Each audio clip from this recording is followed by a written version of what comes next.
The meeting hasn't quite started yet, but you're welcome. I cleaned out our read file. Yes. We're about to, though. We've got like 2 or 3 seconds left. Maureen's here too. By the way, I can't see myself.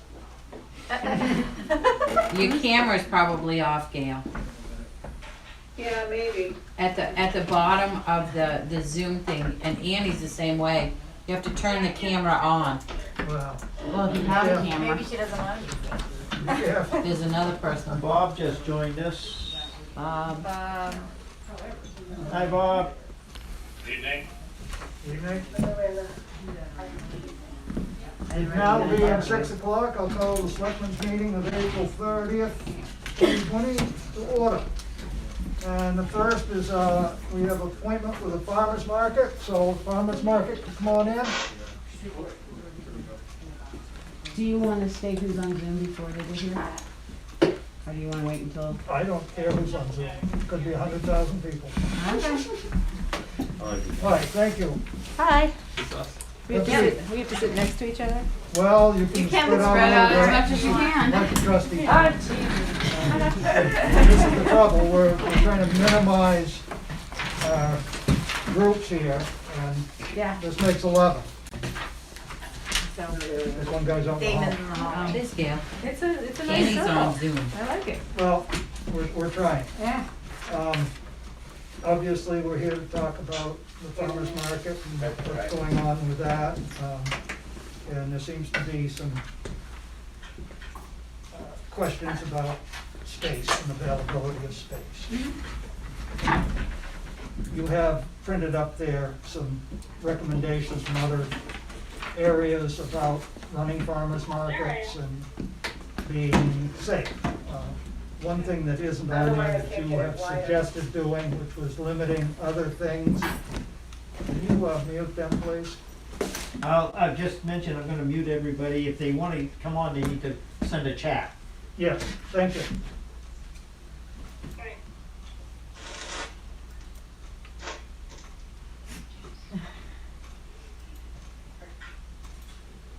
Otherwise, they'll be visiting. Okay. Okay, thank you.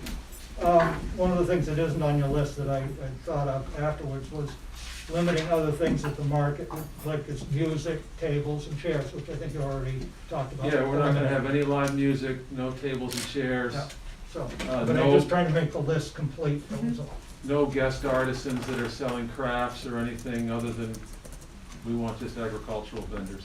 Mr. Chairman, a point of order, please. Yes, Can they introduce oh, themselves? yes, that would be nice, since we're all masked. Thank you. I'm Bob Streeter. I'm Peg Lochran. Thank you. We're not here to rob you. Hands up. And we both manage the Tamworth Farmers Market. So, I think some of the concerns is, how are you gonna handle the public? Well, we're gonna keep a traffic cone 6 feet away from each vendor, and we're gonna have people start lining up there, so they can't actually walk right into somebody's tent.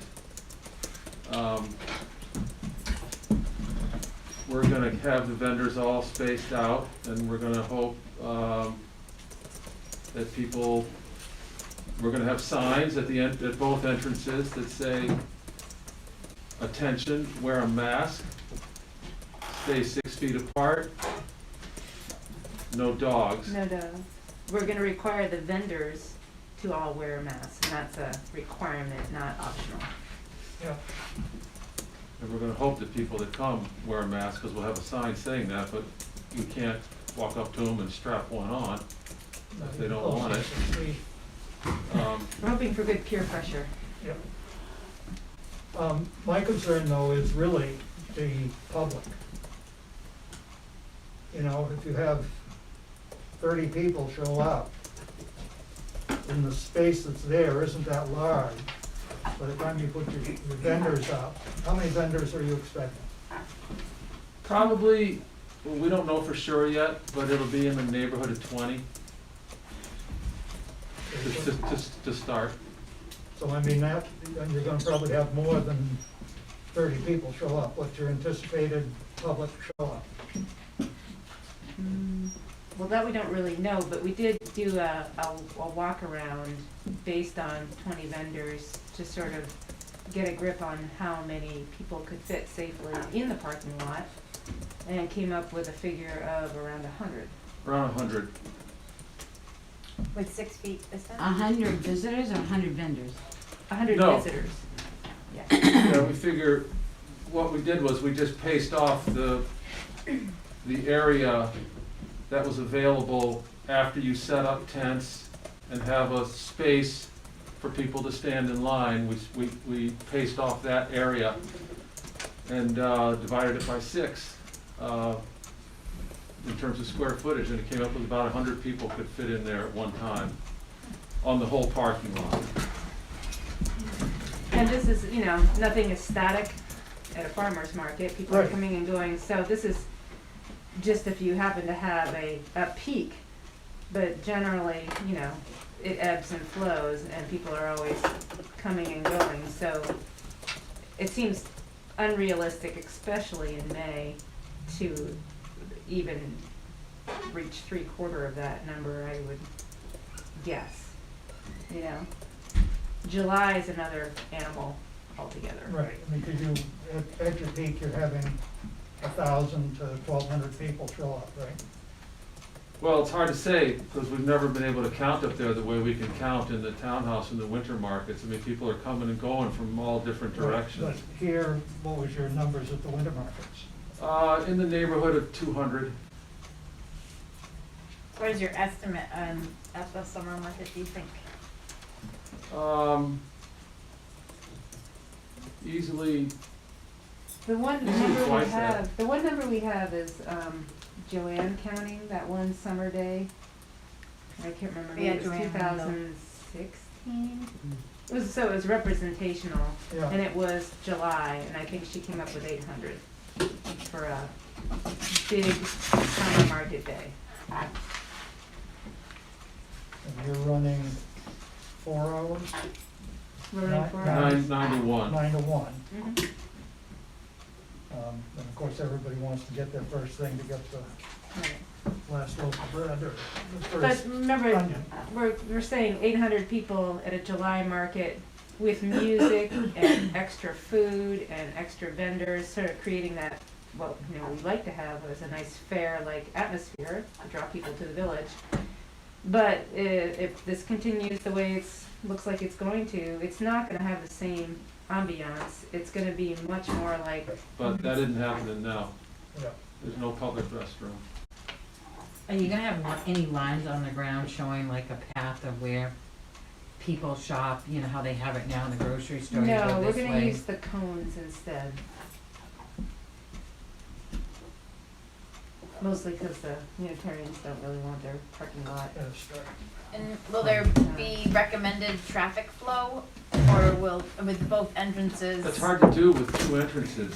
Yeah, it is. I think having 2 entrances is a bonus anyway.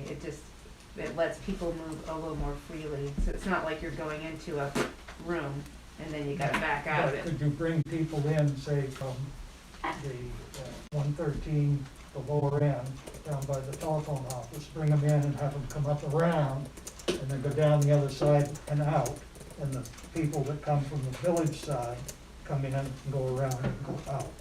That way, everybody's flowing the same direction, you aren't walking face to face to people. You can hit your You could have spots like and a in and counter out. or clockwise. Yeah. Possible. How would we do that? Are you talking center about line. like arrows, like chalk on the parking lot, or? No, if you're gonna use cones, put between your cones, just a line of cones and have people walk in this way and just, you know, at the beginning, when it walks in, put a sign that says, So like the cones this cuts way. it down the middle. yeah. Oh, I see. Oh, all right, well, The Uh, thing that might mess with that is that people wind up standing in front of tables, you know, so Right. they're coming up, and if you're the vendor, I mean, you're gonna be 2 feet back in your tent. And if I'm buying that from you, you know, I have to wait for you to put it down and go pick it up, and so whoever's behind me has to be 6 feet behind me, so that, the way we measured people fitting into the lot, we were not imagining a flow of people also circulating. Well, how are they gonna move about? They're just gonna go scattered? Well, that's how, I mean, that's how people do shop. There's like, we're not one store, we're, 20 stores in essence. So people will go to stand where they want to stand to wait for their goods, Have you all thought that there might be, like picturing like the bread booth where there's a lot of people that wait in line there, like what that looks like with one booth getting an influx of people 6 feet, 6 feet, 6 feet? Like, Right. does that bring them to the street, or does that?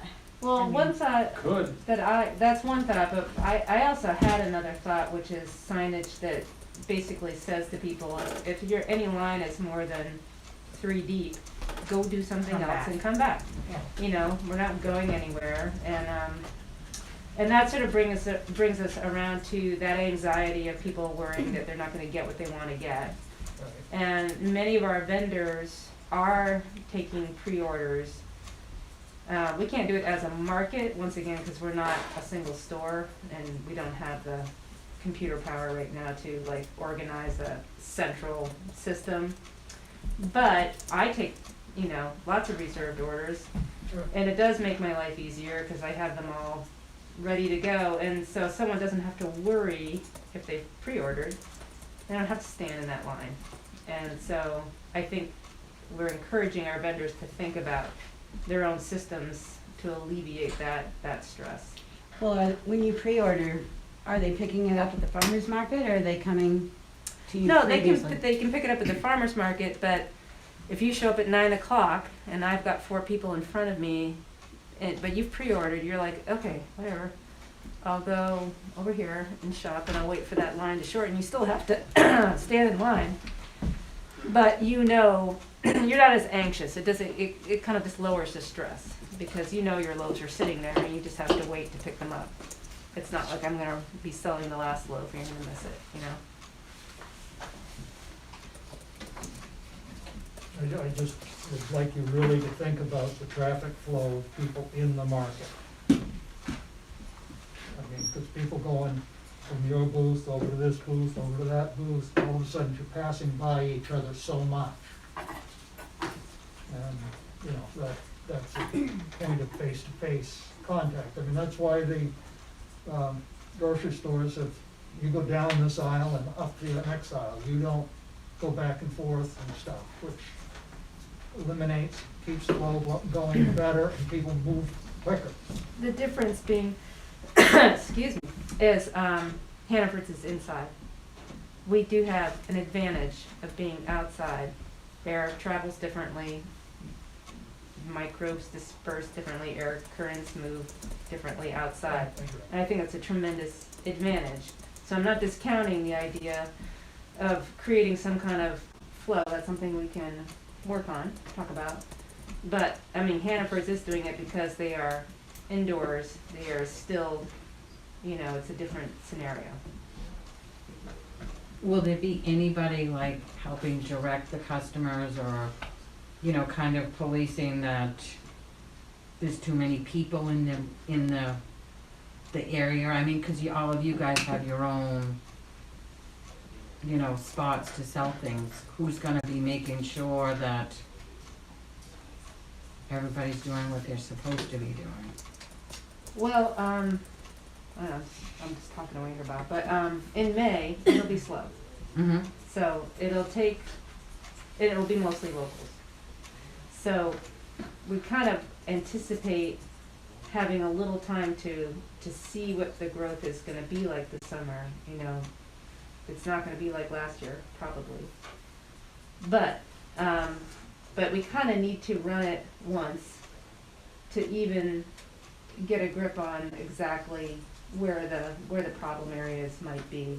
And we'll make adjustments, If we see an issue, we'll change the layout of the market, or we'll do more signage, or maybe we'll get an ambassador to help. Mm-hmm. move traffic, but I don't anticipate having these kinds of problems until late June, July. I just had the thought that maybe, it might be worth looking into having like a booth that has like some COVID-19 informational things, and maybe that, like, I don't know if there's someone in the community that would be willing to man that, but like having masks available for people that maybe don't have them. Like the other store has had like a lot of people in the community that have donated masks for people, and we always have them out at our table for people that need them. But if you could find somebody in the community maybe that would just like to kind of spearhead up, like, do you have questions, do you have concerns? I don't know if there'd be room for a booth like that, but it might be beneficial having something like that at your entrance to just get people thinking like, okay, these are different times. There's a person here that has all of the precautions that are needed with some safety things that they can hand out. So, oh, I don't see you have a mask on. Would you like a mask today for your, I don't know, just an idea that popped into my head as like something that could just give that sort of, because I don't know, I was at the grocery store today and I was blown away by the amount of people that are just not even paying attention at all. And I kind of felt like I would really appreciate someone at the grocery store being like, you're not following the one way. You are not wearing a mask. You just coughed into your hand. Just like all of these things, that it would just be helpful for me to know that someone that was working there cared enough to make sure that the customers were all safe. And I don't know, just a thought that came into my head that it might be beneficial. How much space are you allowing for each vendor? You said you have 30 vendors coming? 20. 20? Okay, so, Well, they each have a 10 by 10 spot, and then we're gonna try, by not having the guest artisans and by rearranging things a little bit, we're gonna try and have a few feet in between each of those 10 by 10 spots. If they're 10 by 10 spots and they're right up next to each other, each vendor is still, if they're in the center of their tent, they're still 10 feet away from the other vendor.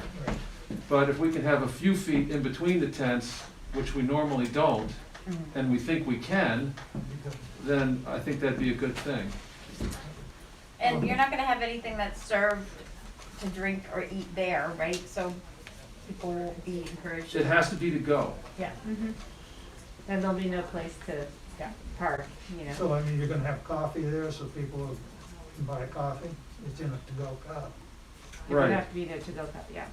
Yeah, I don't think they do use, are gonna, I haven't heard back from them, but last I heard, they were thinking of not doing their coffee tent this year, their tent at all. Yeah, I mean, my thinking is, you get a cup of coffee, how are you gonna drink that coffee without taking your mask off? I mean, it's just another, it's nice, but the issue is, we have to make sure people are safe, Right. and that's the goal. How do we, getting back to the whole one-way thing, if we use the traffic cone idea to keep people back from the vendors' tables using traffic cones, I would think it would be kind of confusing to have a line of traffic cones that also are supposed to be the middle of, let's say, the lot, you know what I'm saying? Yeah, I think we have to come up with a different strategy, and I think if we do that, it is gonna be hard, because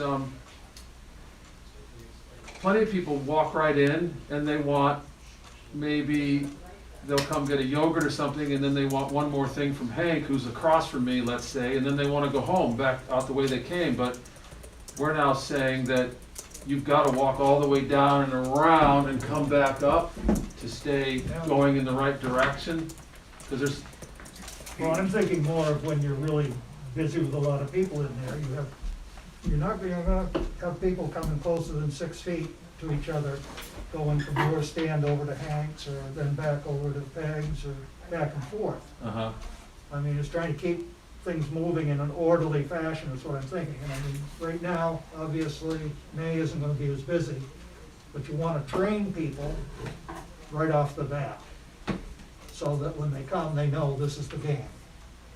Versus when you're busy now trying to train everybody at once will be tough. I think that's the idea of maybe not having that second entrance, that everybody has to enter from one entrance.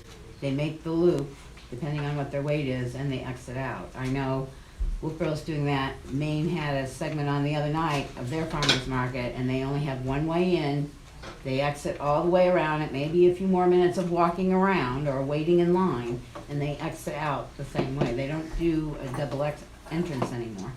Okay, Just something to think about, Oh, I think- especially when you get bigger crowds. I mean, because if you got people coming in both ways, you're right, there's no way to police them. They could be going in and walking clear across the market because they want to get something from you, and then they backtrack it back. Well, I'm not waiting for anything, so I don't have to distance the 6 feet.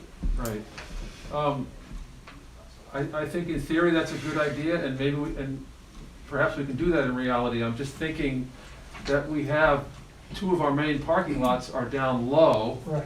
and then a lot of the parking happens up on this side.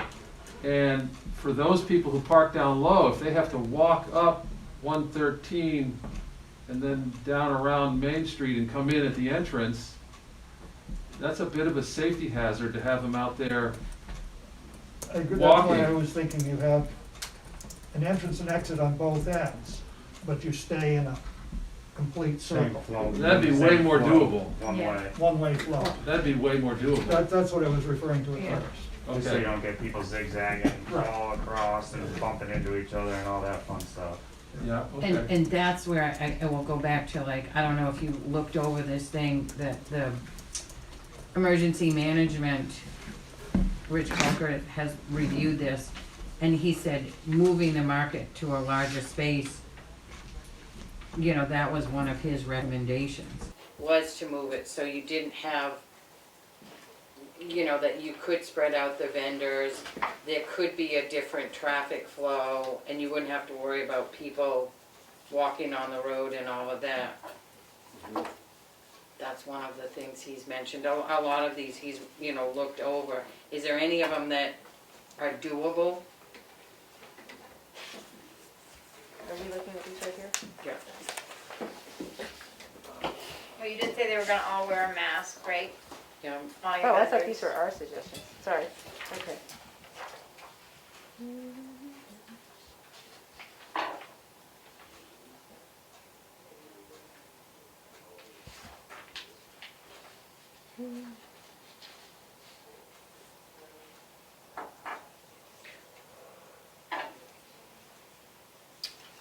Some of these seem doable. They all will take, Well, some of these things have already happened, like produce is already being bagged.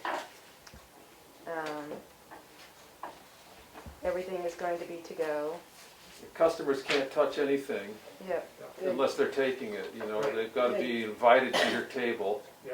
know, The here it devoting is, come 30 get it. minutes of the market to elderly customers, honestly, that's our entire Calculation. demographic. And it would create a crush of people, which would be really unmanageable. It's already a bit of an anxiety, and so to kind of like weight it in that direction, believe me, my mother would be there a half hour early, it would be terrible. Sorry, Mom, if you're watching this. Having time limits for customers at each vendor's booth, I mean, all vendors are on board knowing that this is not a time to chat Chit-chat. about how your kid's doing in college. You know, it's get your stuff and get out of here. We're clear with all of them on that.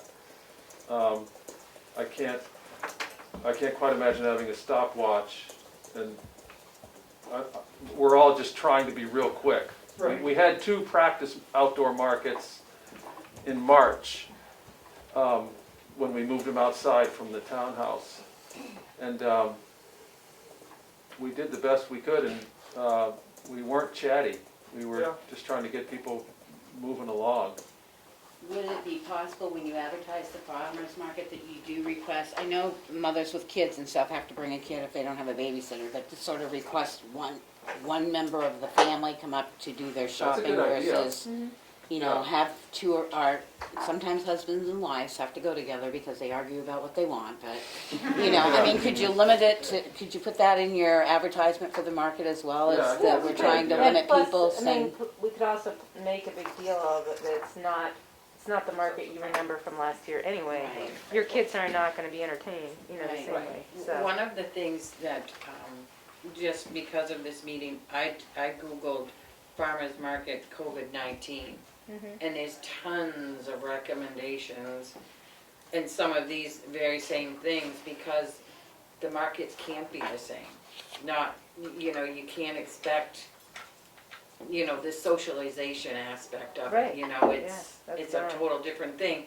And every market, that I read about from, North Carolina to Vermont to Maine to, they've all had to make changes, huge Yeah. changes, and some were not happy changes, but they had to because of the public safety.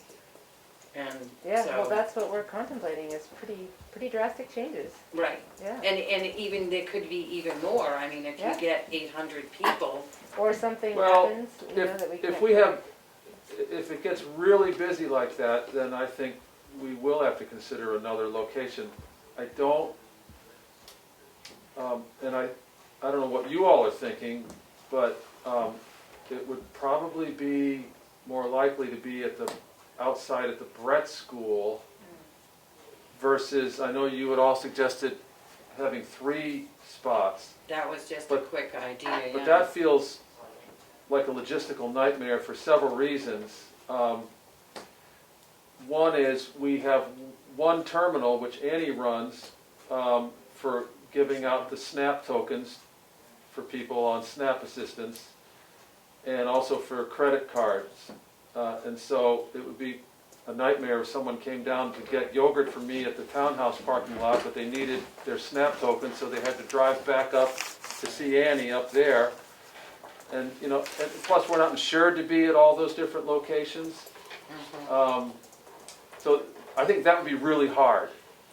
Have you thought about moving to the school if it gets busy? We have thought about that. There's pros and cons, but if, in the end, if it's too busy to be up there and be safe, that would be a better alternative down at the Brett School.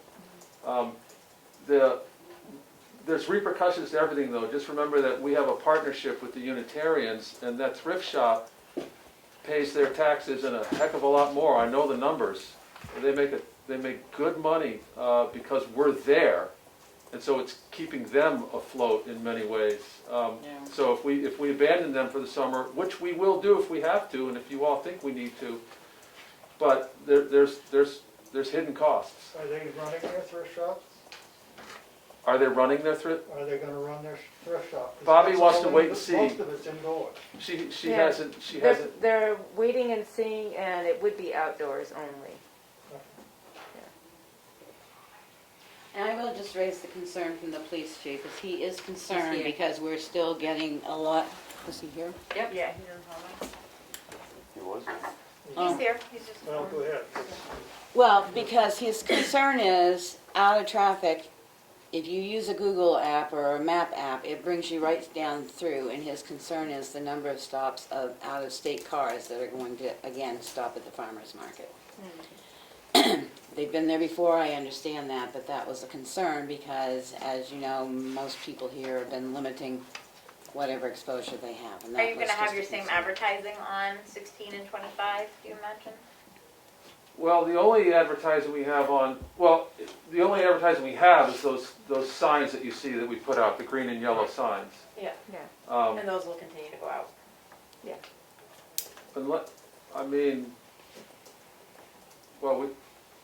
I don't know how to answer that. I mean, we're trying to sell our wares, Right. but maybe, are you suggesting that maybe we try not putting out the signs and see who just shows up, and if that's good enough to keep numbers down? I mean, I don't know, what do you guys think? I mean, my thought is just, I do think that, in a given season, that really increases your drive by, oh my gosh, there's a farmer's market that's 5 minutes down the road. Whoop. But I do think that in these times, that's kind of what not for you guys as vendors and farmers that are trying to sell your wares, but as the COVID aware community, we're Right. not trying to just get people off of 16 to come into our town from who knows where to come and shop and touch everything. And some of the farmers markets that I read about, they actually have the one way in, one way out, and before people can come into the market, they're taking their temperatures. They have somebody standing there checking people before they can even get into the market. You think Joanne would wanna do that? I don't think she's got a thermal right now. She doesn't have what? I'm not sure how many thermals we have in town. Oh, the actual, We're requesting the oh, no touches.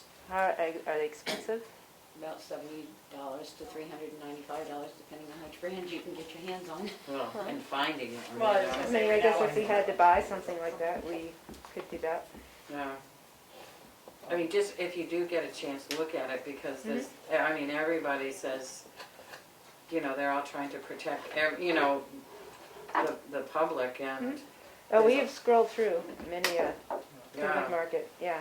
I mean, at this point, Bob, I would feel better if you didn't put the signs out. I truly would, because we just got a whole list of things with, you know, if the campgrounds open up and the stuff, they're not gonna supply anything in their stores and stuff, so I'm just thinking of White Lake State Park. You know, 280 sites, they're gonna cut them down by half, which is still 140, which means 140 people that will be coming, because the grocery stores aren't gonna be able to support them, and if they see fresh foods and vegetables, I'm not so sure your first market it would be a problem, but I'm concerned as we go down the road, if this maintains the way it's maintaining, that is just inviting a great number of increased traffic as it is.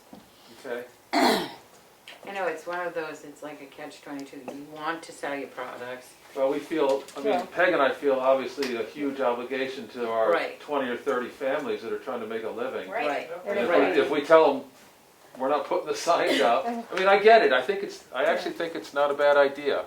It's actually easier. I mean, if we can put them someplace local, so local people can see it, you Well, know, but I even think the more. local people know, I mean, Well, yes that and one no, yellow that's sign. Everybody in Tamworth and put it on Sandwich, site. they all know that it's here Saturday morning. It's Right. those signs bring in the drive, And that's the what I'm thinking. I drive-bys. mean, I even have friends that come to the farmer's market from Jackson on Saturdays, and they're gonna know that the farmer's market's still here. For me, what those signs do is they tell people that are just driving by that don't know that that market happens every Saturday to just come and check it out. And Right. I do think that we're at a time that that is what we wanna be, Them signs are gonna pick up the out-of-staters. yeah. Because you still put it in the paper, so local people, even from Jackson and stuff, will know when it's happening and stuff. I do. I think that Actually, I Route was 6, thinking, maybe we wouldn't advertise in the paper, that costs money, well, so why would we do that? Well, yeah, I mean, If we're you trying would to- decide, you know, what your, I just think, for me, those drive-by signs on the main way into town, that's Right. what they're gonna be doing, they're gonna be grabbing those people. Right. We have two signs out on Route 16 right next to each other by the fireworks guy. Right, the And, people, I think we've already paid, but we could, we have to pay the state every year. I think it's $100 to have them there. But we could bring them in for this year. We could put them in the basement of the church, just take them down. One of them does say, which I like, it says, "We double your SNAP dollars." Right. Yeah. And I like that gets the word out to people who are on SNAP. Right. could it go at a different location, Could the, that one in particular? no, not legally. Okay. Boy, the state is so tough on roadside signs. And look, we have but begged for forgiveness so many times. if you've already paid, we may be able to get that through our grants and stuff. We can say that we had to delete your signage because of COVID-19, and you've incurred this expense because of it. Right. I mean, we're keeping track of everything COVID-19 is costing this town. Could we put that sign up at the Brett School, on Brett School property? Because Oh. that would be serving Well, you our could local put it on, population. on that- the town property, because I'm assuming somewhere in there Yeah. that goes into the tennis courts, the town owns that property there, so you could put it right Right. next to the road there. You wouldn't even have to worry So about there's the a permission from the thought. Brett School. Yeah, and it wouldn't have to be the sign. The sign right next to it says when we are, Saturdays in Tamworth Village. Yep. But we could just put up the "We double your SNAP dollars" and just leave it there. And somebody driving by that's not gonna have a clue And it'll still be visible to the people that come into the school to pick up their food for the weekend Right. and stuff. Yeah, so that's a good idea, yeah. One of the other issues that I have is I noticed that the supervisors of the checklist are planning to be at your market. Yeah, Sharon called me, and wondered if she could be there because there's a deadline coming up on when you have to change your party affiliation, and we've always said no politics at the farmer's market, but this seemed more like community service to me, but am I missing something? You guys can tell It's me. just, it was another set of vendors that we didn't know how many vendors you were having. Right. Right, so it's just Looking another at the body number- taking up space. One more table, more people coming to that table, more issues. So should I tell her no? Well, she's already got it advertised Yeah. till the 16th. Okay, I guess, I mean, Well, I think she's got it advertised for all of them. she's got it advertised for all, but but I'd that say doesn't the mean it's carved in 16th, stone. the We- 16th's the one coming up. Maybe some of the busier markets. Maybe you some don't of the want. ones behind that, we can have her either do it here at the town office or something like that. I mean, they're required to meet, at least, I think, once or twice before June 2nd, for party changes. But there's nothing that says you can't set up out here on the porch to do that. Well, that's what my mind goes to, is aren't there other places in town that fits a greater demographic? I think she was just like hoping that if the anybody dock? came to the farmer's Or- market that wanted to change it, it was one stop, and I agree Yeah. with that, but now we're hearing 30 vendors, and it could go up as 20 vendors, and it could go up as summer goes on, and people get more things I in, mean, I but just, you know, maybe the 16th one can go through, and we can say to her after that, you need to probably set up. I don't mind calling her and telling her, sorry, things have changed, we met with the select That's board. fine. I don't And we mind could doing that. also play it by ear right up until the day when we have our official count, and if it's 17 vendors, because somebody got sick, then we say, okay, you can come this time, you know? well, I mean, it's been out and advertised, I mean, Yeah. one of the things is, But we often have cancellations, is my point. It could rain, you know, whatever. Things Right. always change, you know? right. I But would I say- encourage you to limit the amount of people that are coming when you think it's a busier market, so just have it be just the agricultural things. I think that it's gonna have enough people coming anyway where you're gonna be That's all we have. a hard time. But I just being like with Sharon, she's gonna be Yeah. encouraging anyone that wants to change voting. Like maybe I wouldn't go to the farmer's We market. wouldn't have her come, But but, yeah. yeah, that would be my one I suggestion. mean, she's the only one, Where does she put the word out on this? yeah. She put it out on the exchange. Okay, well, I don't mind, I really can don't mind change it. calling her and saying, that idea is no good now. Because we talked with the selectmen and we all agreed that we've got to limit vendors. And you're a Well, vendor. it's the purpose, I mean, it's just one more Yeah, draw, more people that isn't particular to yeah, to the farmer's market. And right. she can put on the exchange that she's here at the town office, right? She could say she's gonna set up a card Yeah. table in front of the town office just down Or the street right from in the this farmer's room market. and be Right. here Give the for 3 hours. days a week, Yeah, yeah. so I'll call her and take care of that, I'll definitely, She's complying with her yeah. requirements of, Right, she doesn't Alright. have to be up there, she can be here. No. So then let's just say no. Yeah, I'm gonna, I'll call her. That's easy. I'll Okay. I'll I take care of that. I think that's, it Prudent. saves a bunch of people coming Yeah. into the market, not for market purposes. Yep, Right, yep. I totally agree. And this one will be interesting to watch because you may have more vendors than you may have more people coming in than you think you're gonna get, because if you've been to a store lately, produce and stuff like that is disappearing rather rapidly in a grocery store or whatever. So you may actually be hit up more, and I know, There's more people living in Tamworth right now too. Yeah, there's a lot of Yes. summer houses are open or yeah, there. we know. The Yeah, other That's a store is whole nother experiencing topic. summer, busyness and pieces too already. So it'll be something to watch out for in May, is to see how many people are actually already here that traditionally are not here already. I think that will be. And I do know that the chief, Colkert, will probably come down and check it out just to make, because he's our emergency officer. Mhm. And I guess we'll have to see how it goes. But if it does, you may end up with a lot more than you think you're going to end up and have to move sooner rather than later. yeah. Well, I mean, luckily, we're nimble, we can do that. Other than advertising, there's nothing that Especially if To we don't limit have us, signs, if you we know? don't have road signs out, we could be anywhere. Because the signs aren't pointing them in the wrong direction anymore. What will happen if you get, you said there's room enough for 100, what happens if you get more than 100? Who's gonna tell them? Gotta wait. Well, You gotta I almost wait. think that, that maybe we do need to have a person at each end of the market. And we'll have to figure this out obviously in the next 2 weeks, but I almost think we need 2 friends of the market, so to Right. speak. I mean, Steve Gray used to always come and direct traffic in the busier months. Yeah, the parking He and just all loved that, to yeah. do it and was just there doing it. And so I think either we need to hire a couple of people or find a couple of volunteers to be at either end. And when I or Peg or Annie think that it's too crowded, Yeah. we start going to the one person in, one person out kind of thing. Yeah.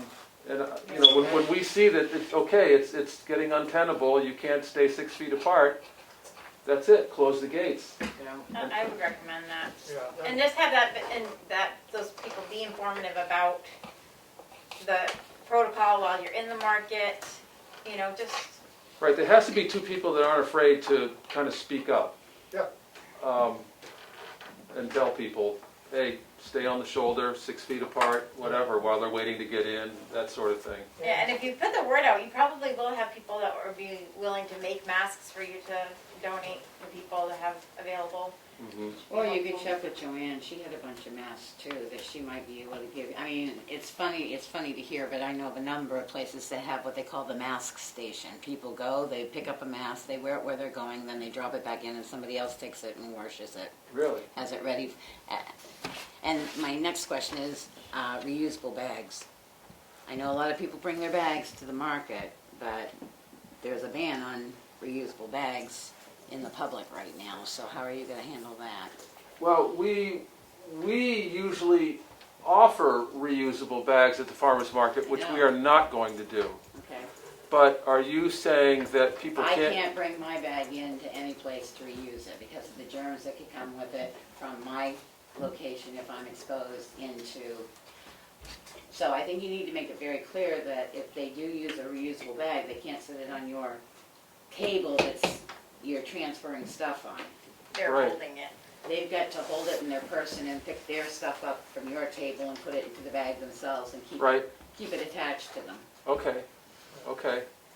and I guess the idea of having somebody at each end is also a welcoming person. Yeah.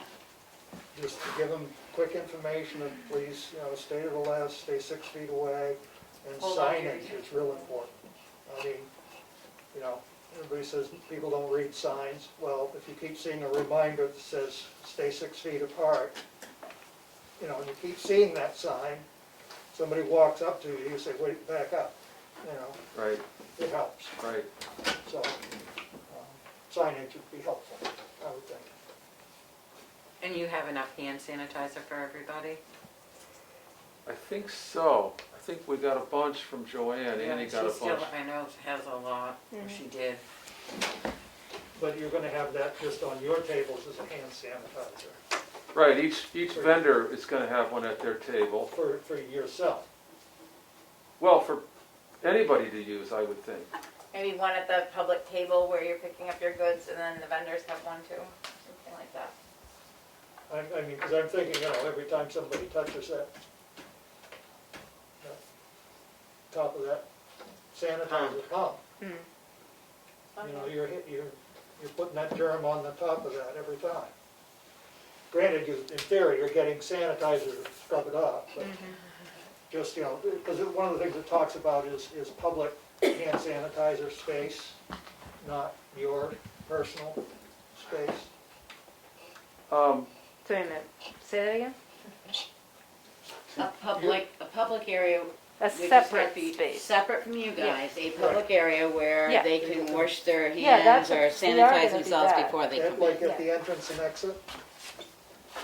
That would be I fine. guess we could have one at either end, and it could be, I guess it could People come be in. something like a card table with one of those 5-gallon coolers on it and a 5-gallon bucket that it drains into, and a thing of hand sanitizer, a thing of liquid soap, and a roll of paper towels, and a trash can.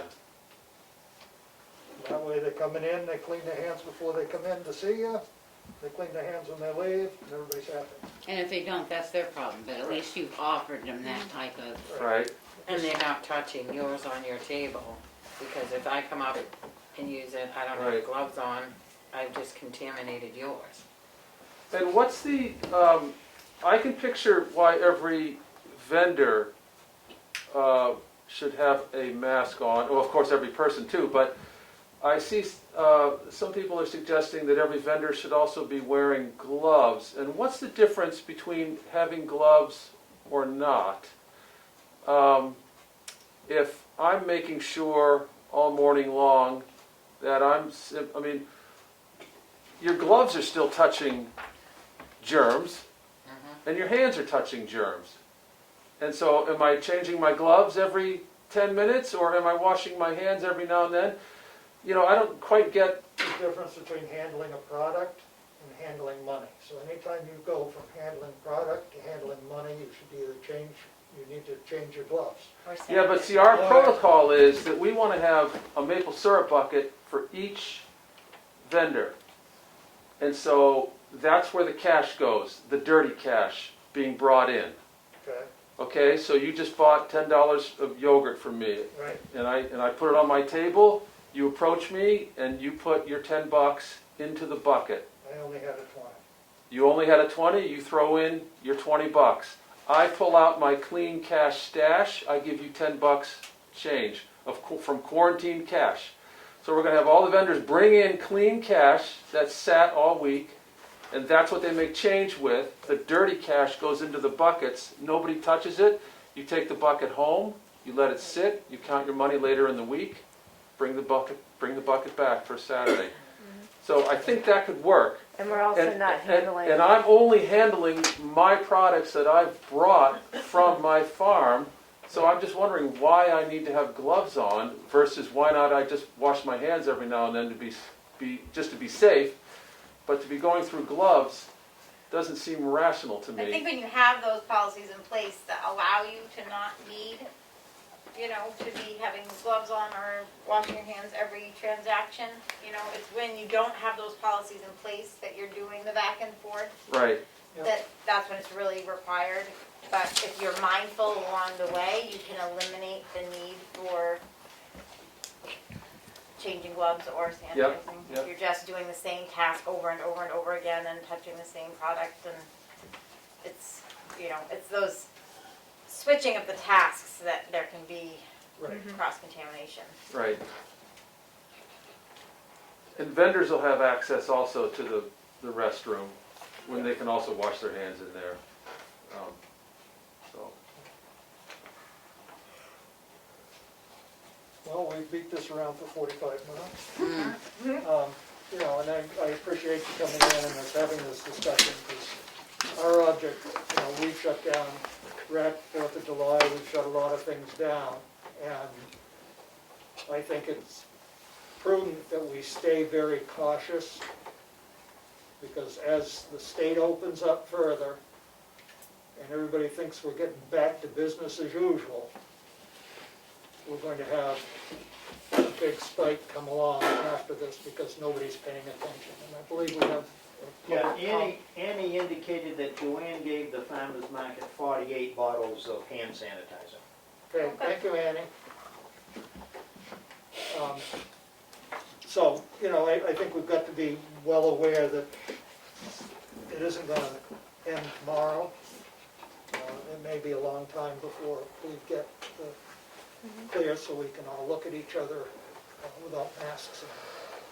Now, I'm seeing one more thing here. Eliminate serving beverages and cooked food to go. This would encourage people to remove their masks at the market.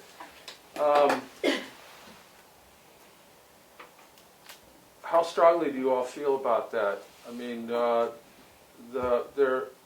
Latarts and Galen, she was going to do, fish tacos to go. The Latarts have their breakfast sandwiches to go. It's a big part of their income.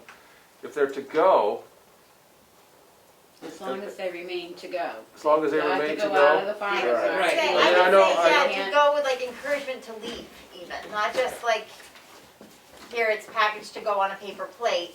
Like, Oh, no, none of that, yeah. Right. But I think it has to be made clear that they need to leave to eat it, because you have to pull down a mask to drink coffee, eat a fish taco, and that's not what you want. You Touch want your, them to go you know, out of fingers your to your area, It's gotta be to go, yeah, completely to go. Like eliminate the eating at the market.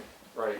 Well, maybe we can make, I don't think I've ever seen Hank with bags, but maybe we should just make sure it goes in a bag with even, Yeah, little Staple it. staples. Well, or Whatever. just let your people know in your advertising that these are to go. They're not to be eaten at the market to premises take at home, all. to take away. Well, 'cause Take away. No, Take no away. food to be consumed in the market, thank Yeah. you.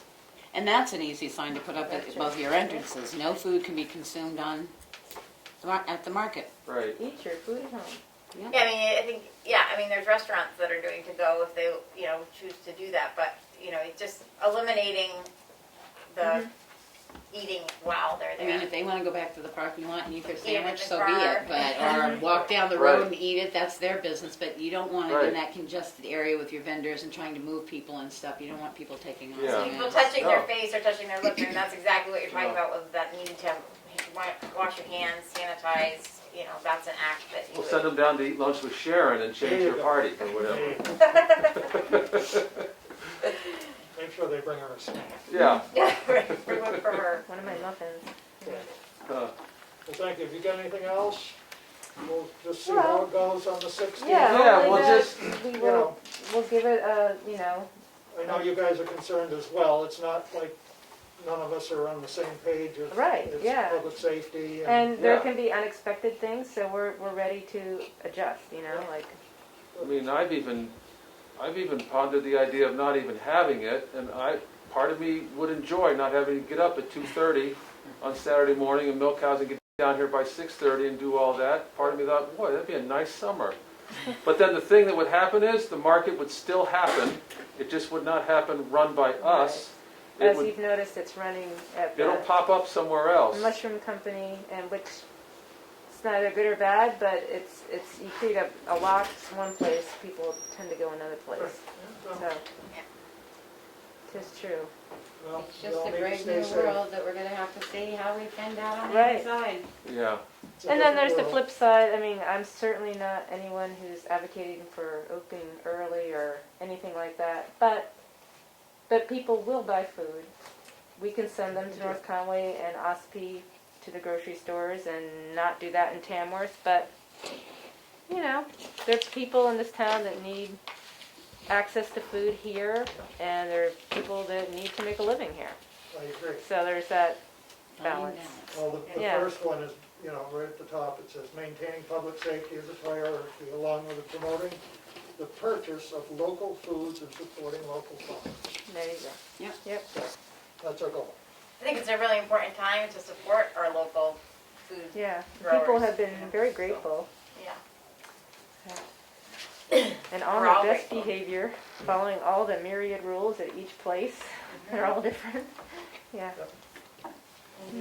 Any more questions? Nope. Okay. Thank Thank you you. guys. all right, Thank you. appreciate it. Can you just give me a list of who's on there? Gail, Mm-hmm, Annie, mm-hmm, Jim Diamond, mm-hmm. Bob, Annie Mack, and Mehmet, Mehmet, What Bob is What on was there? that last name? Mehmet, first name, last name Duyma, and it cuts off the ending of it. And do we have Bob's last name on there? We can ask No, them. it depends We can on what they unmute them. name their own Okay. computer, that's what Well, the I'm issue just is. trying to figure because he Yep. had Well- some concerns, so Yeah, okay, and that may be Bob's sister. that's what I was bringing. So under new business, we have, trailhead parking. Yeah, that came up because Mr. Stenson said that he was concerned about the trailhead parking because they've shut down the trails, but their motto is as long as you can walk, you can hike the trail. Well, the New Hampshire Forestry Service put out a new thing today because they can't shut down Ferncroft parking. Right. they only have an easement across it. His major concern was actually Ferncroft, because he said there were probably 20 cars there. The question comes, what happens when they start spilling out and impeding traffic flow on our roads? What's gonna happen? Well, fortunately, that's not Tamworth. But But the things that have happened around us, he had a concern about that, and did the town have a stance? So I said I would bring it up at the meeting tonight on to how that we handle it. I was assume that if it really goes into our traffic flow and causes a safety issue, that someone would call the police department and say, please come out here and address it. and if necessary, the car would be towed. You know, I mean, And a if fine it's would be blocking- issued. If it's blocking the traffic or causing a hazard, when you get your license and you go take your test for your license, it talks about those things. But I'd say he was concerned how the town, because he hadn't heard anything, how the town would be addressing the, and I guess, you know, in Sandwich, it got really quite interesting, because people were moving Jersey barriers and everything, so that was what prompted the discussion. I said I would bring it up tonight, because he had emailed me about it. The second one is seasonal rentals, because again, somebody was, and I tried to go back and find that in the governor's order today, and I gave up reading after I got tired of looking at them. I can't find it. I know that there was a ban on seasonal rentals.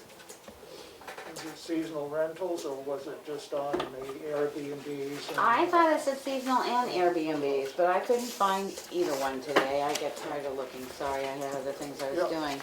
And his concern was, is again, someone had advertised on the exchange that they have their cottage rented out for June and July. They were looking for somebody for August. And I know Maine's laws have a little bit more bite than New Hampshire does about, you know, if you come in from out of state, you have to self-quarantine for 4 days. And people were wanting to know why that wasn't being enforced, because we have a lot of people up here now. And I actually responded back saying, there is no requirement to report that you've gone to a new area. So yes, we could send the police up to someone and check them out and say, you know, self-quarantine, and they look at you and say, I've been here 14 days, you know, and you've got no way of tracing this, tracking it, or anything else. Right, or way to enforce them, just stay quarantined. So that was for his 14 days. concern, because one has already been advertised, not only through the exchange, but out into the public as well, and we know people are coming up, and what was the board's position on that? So I said I'd bring it. Well, I mean, John? Oh, I thought that topic was done. I was gonna say Gail indicated her support for the farmer's market in the Oh, chat. Good. Sorry, I Um, didn't mean to interrupt the flow there. That's all right. You know, I mean, I don't see that we have any statutorial powers to limit any seasonal rentals. We don't have zoning in town, we don't have a lot of the tools that might be used in those things. So, you know, we just can hope that when people come to Tamworth and the surrounding towns, that they think not only of themselves, but of the people that they'll run into in the course of their everyday life. And I don't know what else you can do other than ask them to please beware and be safe. And be safe, you know, I'll go back to my comment about safety. You don't get safety, you give safety. It's like privacy. You don't get privacy, you give privacy. If people can sort of keep that in their mind, maybe that will help. I don't know if there's anything else anybody else on the board wants to say about the rentals. I mean, Dana did put something up on his police department website about, you know, if you could limit it, whatever, because of the same thing, you should self-quarantine for 14 days, but this state has not enacted a mandatory quarantine for 14 days, so we have nothing to, we have no way to enforce it. Next is transfer station. Kelly and I went down to the transfer station and talked to Glenn about doing some signage and traffic flow to make it so that it's more compatible with the staying 6 feet separation. And I went back on Wednesday night and painted lines on the pavement and arrows and put up signs. indicating when 2 lanes of traffic coming up to the MSW dumpster. And the close one, you pull by the dumpster and pull far enough by, there's room to have a 6.5-foot walkway up to the dumpster. And the second lane out stops back a little shorter and they have a 6-foot walkway up to the dumpster. Traffic cones, stop lines. Went back down this morning because Waste Management was in picking up a container, and Glenn was worried that they wouldn't have room to move with the cones, so we did a little more rearranging, made it a little better. It's encouraged that people don't use this opportunity when they're home to clean their garage out and clean everything up and make big trips to the transfer station. This is to get rid of the essential items you need to get rid of, not time to do a big cleanup. We're better than some towns. We're still handling construction demolition stuff, and we're not doing our recycling at this point, but that will come back eventually. We're just trying to keep people safe and keep them moving. So patience at the dump will be, or at the transfer station will be required, because you may have to wait an extra minute to dump your trash. But I think we've got it in hand. Anything else in that, Kelly? No, thank you, Willie, for all your work on that. Next, we have purchasing policy, which the administrator was kind enough to pull forward in the town of Barrington, because it's just a sample. Barrington obviously has more money than we don't. It's a town of 9,000 with $1 billion of evaluation, so obviously the numbers have to change. I put it on there because we were talking about getting it. Do we want to add it to next week's agenda to give everybody time to go through it go through it and make suggestions or whatever? Yep. And I understand there is some thought there is one around here somewhere, so we'll keep looking Someplace. for it, that may become the template instead of what I sent out, but I just It's wanted, very similar, it's very similar. just wanted something out there for discussion. We need to be discussing it and start moving forward with that. I know I have it at home, so I can send a copy in to you. Okay. And then if you could email that out to everybody, then I will. we can all be ready for next week. Use your sharp pens and highlighters and sharp lines on it would be great. Next is the tax warrant. Robin sent me an email today and said that, it has to be done after May 6th, is when the liens, there has to be a bridge built, something between BMSI and Avatar, that, she's already put the call in for that. She is willing to come up under the day that's chosen and run the tax warrant, I don't know if she told you this, but run the tax warrant with Roxy, if we would like that. And no offense, I think for having her come up and teaching Roxanne how to run a tax warrant through assessing would probably be a good thing, so You'll be training and helpful to us. either John can tell her, yes, they can choose a date after the 6th to come up. I think that would be just one more, and she was willing to do it, so. Yeah, she's been very, very helpful. Very helpful. Very helpful. So, And she's already put the call into BMSI about the bridge that's going to be needed, so. okay.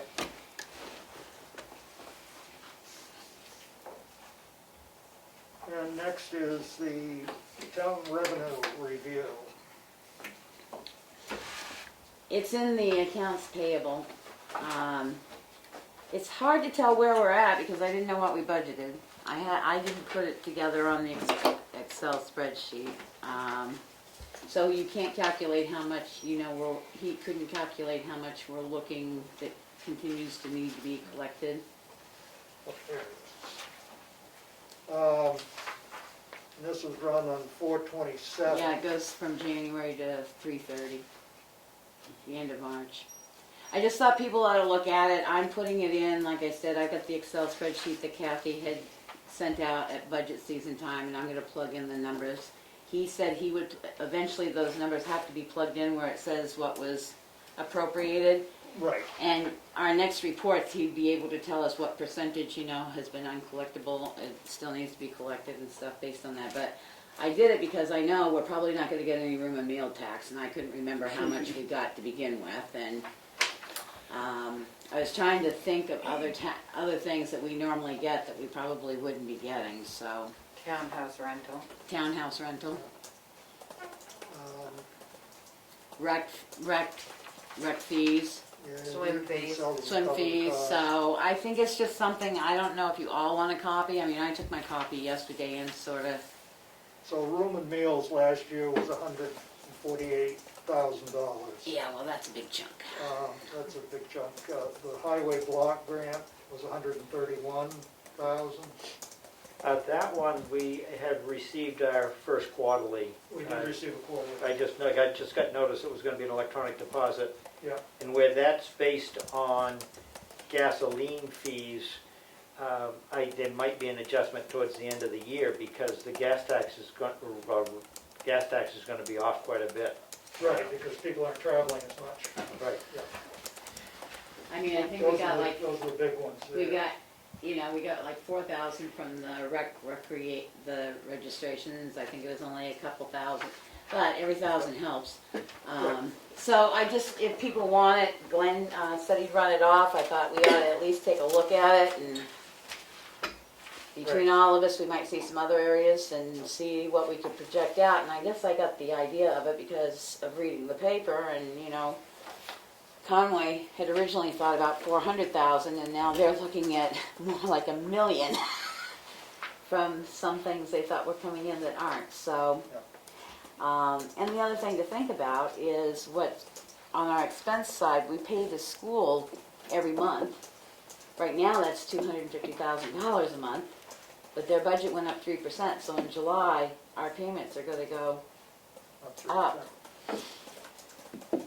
So. And I mean, all of this, the revenue line plays us into our next discussion Yeah, I know. about taxation. Is Kim available? Let me see, Brian. Kim, are you available?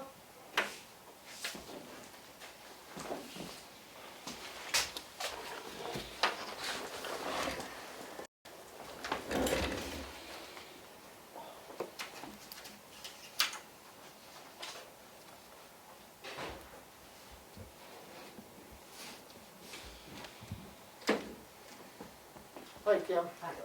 Just wanted you to be aware that we're going to discuss the tax situation. John, go ahead. Yes.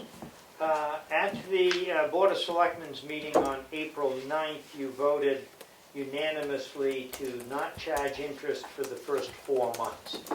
And that's going to create a significant problem with our cash flow. I don't think there's much doubt about that.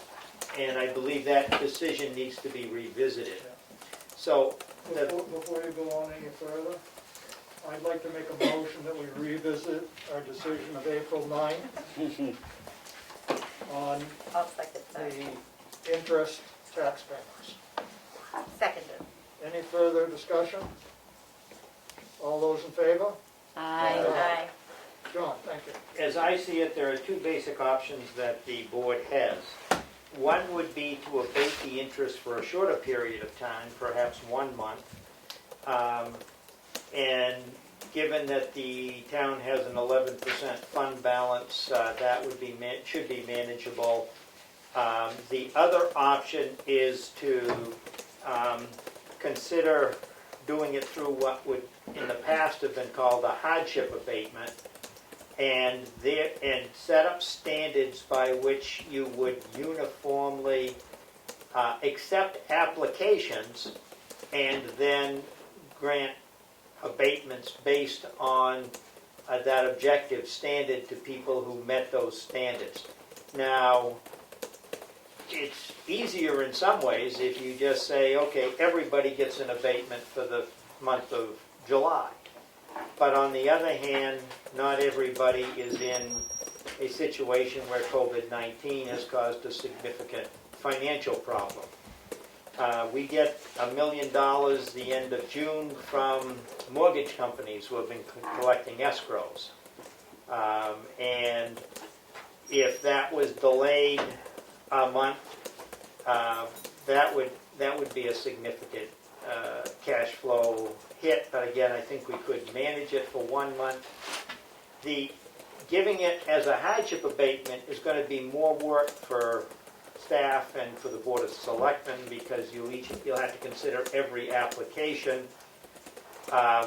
If there were 100 people who lost their jobs or otherwise were severely impacted, had to close a restaurant or a business or something, or 150, that means 150 abatement applications that would have to go through Kim and Glenn and the board.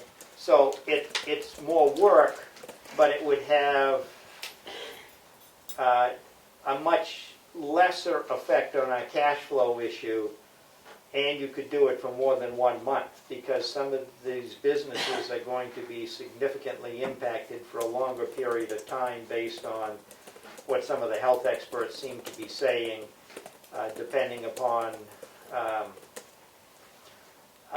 how this continues to play out. And we're at the mercy of the virus, really. It's how does the virus react as we get further into the season. So there may be other options, but I believe the two best options for the board to consider is either a 1 month delay abatement of all the interest. The due date is still July 1st, but interest would be abated for anyone who was late up until August 1st, or whatever day the calendar hits. I can't remember. And the other option is to plan to go the route where there are going to be a lot of abatements filed for hardship, and you'd have to sit down and decide what the standard is. Is it that the person was unemployed? Is it that the business had to be closed because of COVID?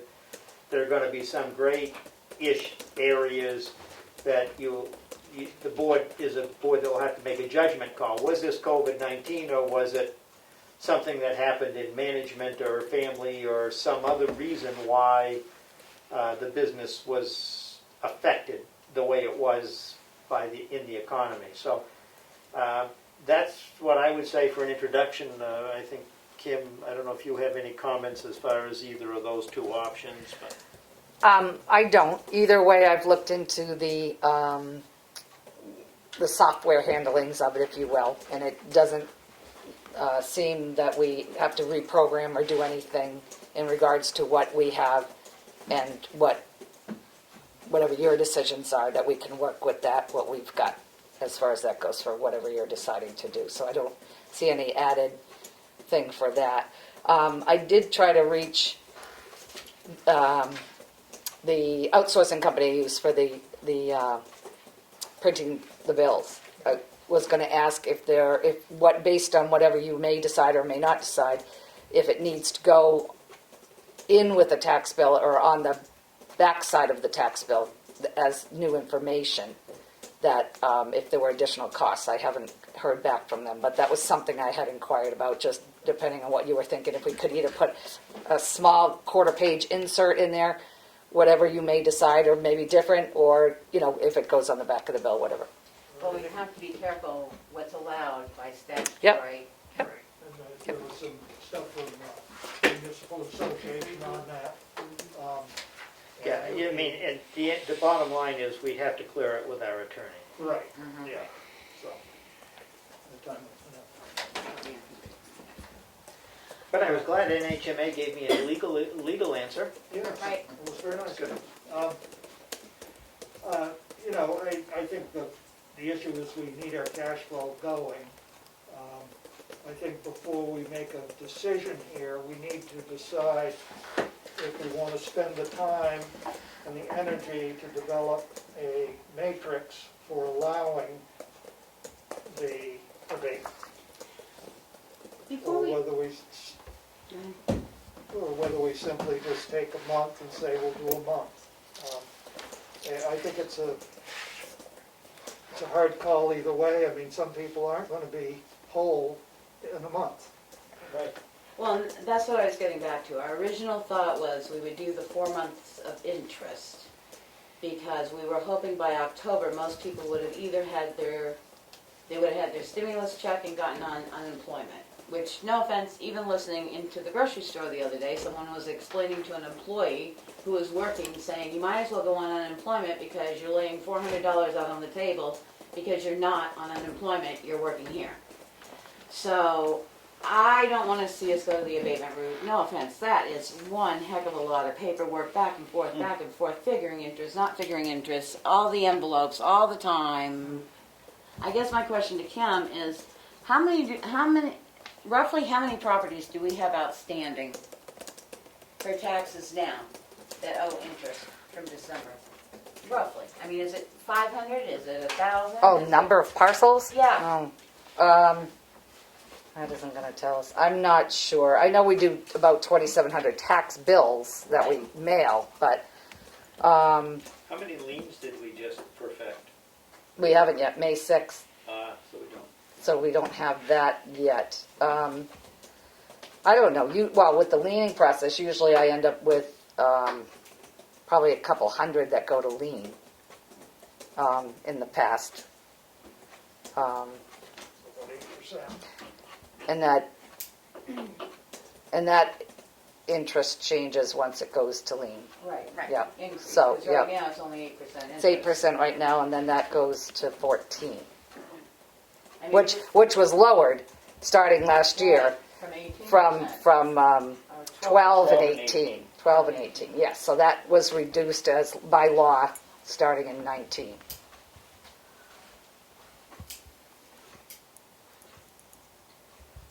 Anybody else have any other opinions on it at this point? And that $1 million that John was talking about is the December bills escrowing amounts that we got from whether tax services or But directly from like I was saying, I know from personal experience, if you have a mortgage, your escrow and stuff is in that mortgage payment, and if they're deferring mortgage payments, they're not collecting escrow. Well, and that's that was part of my wonderment. Are we still, how is that working with the banks? For us, are we still receiving that money on a timely basis? I don't know. And I don't think anybody's going to know, because that was also discussed Right. up the street at the other business, the other town that was discussing that as well as possible. I would think the bank would want to at least make sure the principal was paid so that they protect their mortgage. And therefore, I would think that I would assume we're going to get close to the $1 million, even if they haven't got it all from their consumers, because they can add it on and get it from the consumer by increasing escrow Right. on the consumer, but I would think the bank is going to take action to protect itself. Now, Yeah. I may be wrong on that, but that would be my assumption. I agree. Do you think that makes I sense, agree. Kim? Yep. I'm just concerned that if people don't have the money in July, they're not gonna have it in August, they're not gonna have it, I realize it's gonna be tight on us, but we've got a certain number of people that never pay their taxes on time anyway. For some reason, they like to pay interest, I don't know why. Well, and they still will have the right to do the hardship letter, correct? I mean, Right. if They can people- still file Yes. anything. Yeah. Right, I mean, we're not eliminating that option. If people really feel like, a month is not gonna be enough, then they can file for I'm just hardship. thinking of the paperwork, the stamp expense, no offense, just what we've done in abatements here, it's a lot of back and forth work and everything. Well, we're working on Yeah, streamlining that. I think your system is honestly. more complex than it needs to be. Yeah. That could be. And some of that might be with the newer software from last year that we did, so it's just a matter of getting ourselves Yeah. regrouped. But my mind goes to, when I think about it, is that, yes, I guess we would be informing people that due to COVID, we'll remind you that you can file for hardship. But I mean, it's something that already exists in our town. You've been able to file a hardship letter for your taxes since I've been a property owner, if you needed to. So that's not being eliminated now. No, and I mean, the first part of the abatement process under RSA 76:16 by selectmen or assessors. 1A, selectmen or assessors for good cause shown may abate any tax, including prior year's taxes, assessed upon them or their predecessors, including any portion of interest accrued on such tax. Right. Or, then there's a whole process of filing for further abatements. My concern is that if we go that route, we need to have a matrix that is fair and equal to all. That's the real kicker, is that however you handle one, you have to handle them all the same way. And yes, and that comes down to what, are they near foreclosure? Do they have to be near foreclosure? At what point do you do the hardship abatement?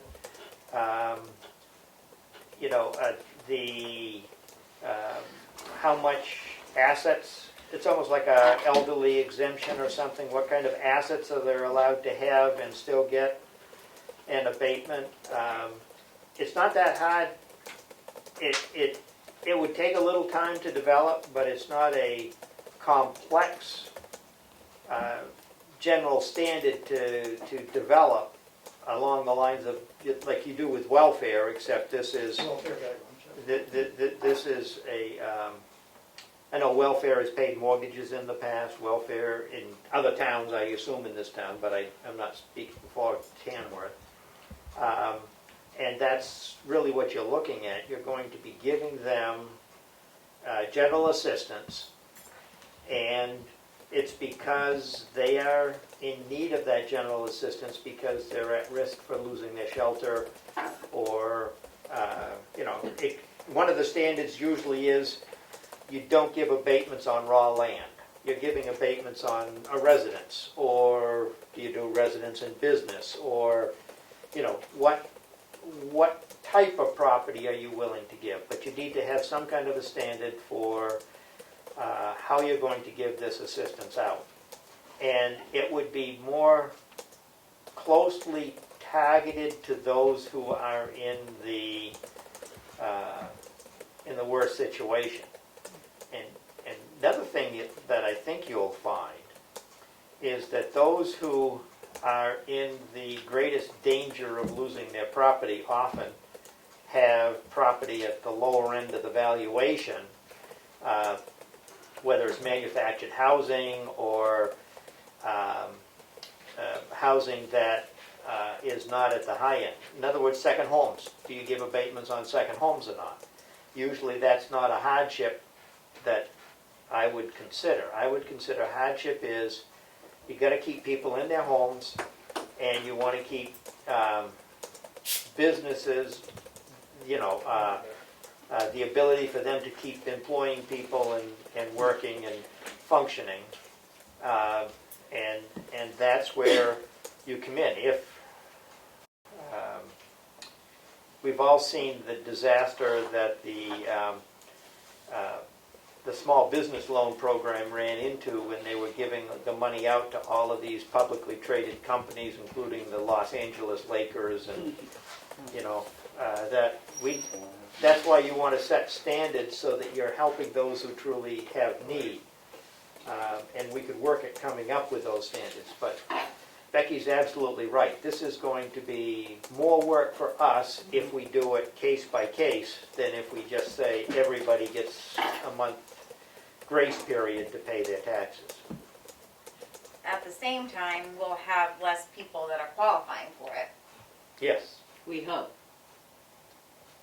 Well, if it's a blanket statement that everyone gets a month extra, But I say we hope that people will be financially, it would take every single person filing a hardship letter.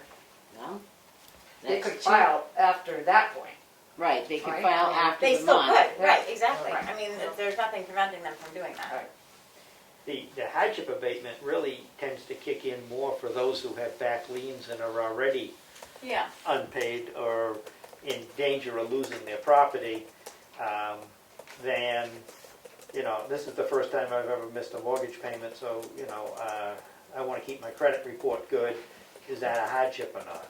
See, we also have to be careful because we can't put anything on, I understand what you're saying, but we also are not gonna be able to, it's gonna have to, if you do that and they can't continue to pay because the situation with jobs stays like it is now, you can't lien it for 3 years, you can't move anybody, you can't foreclose on anybody.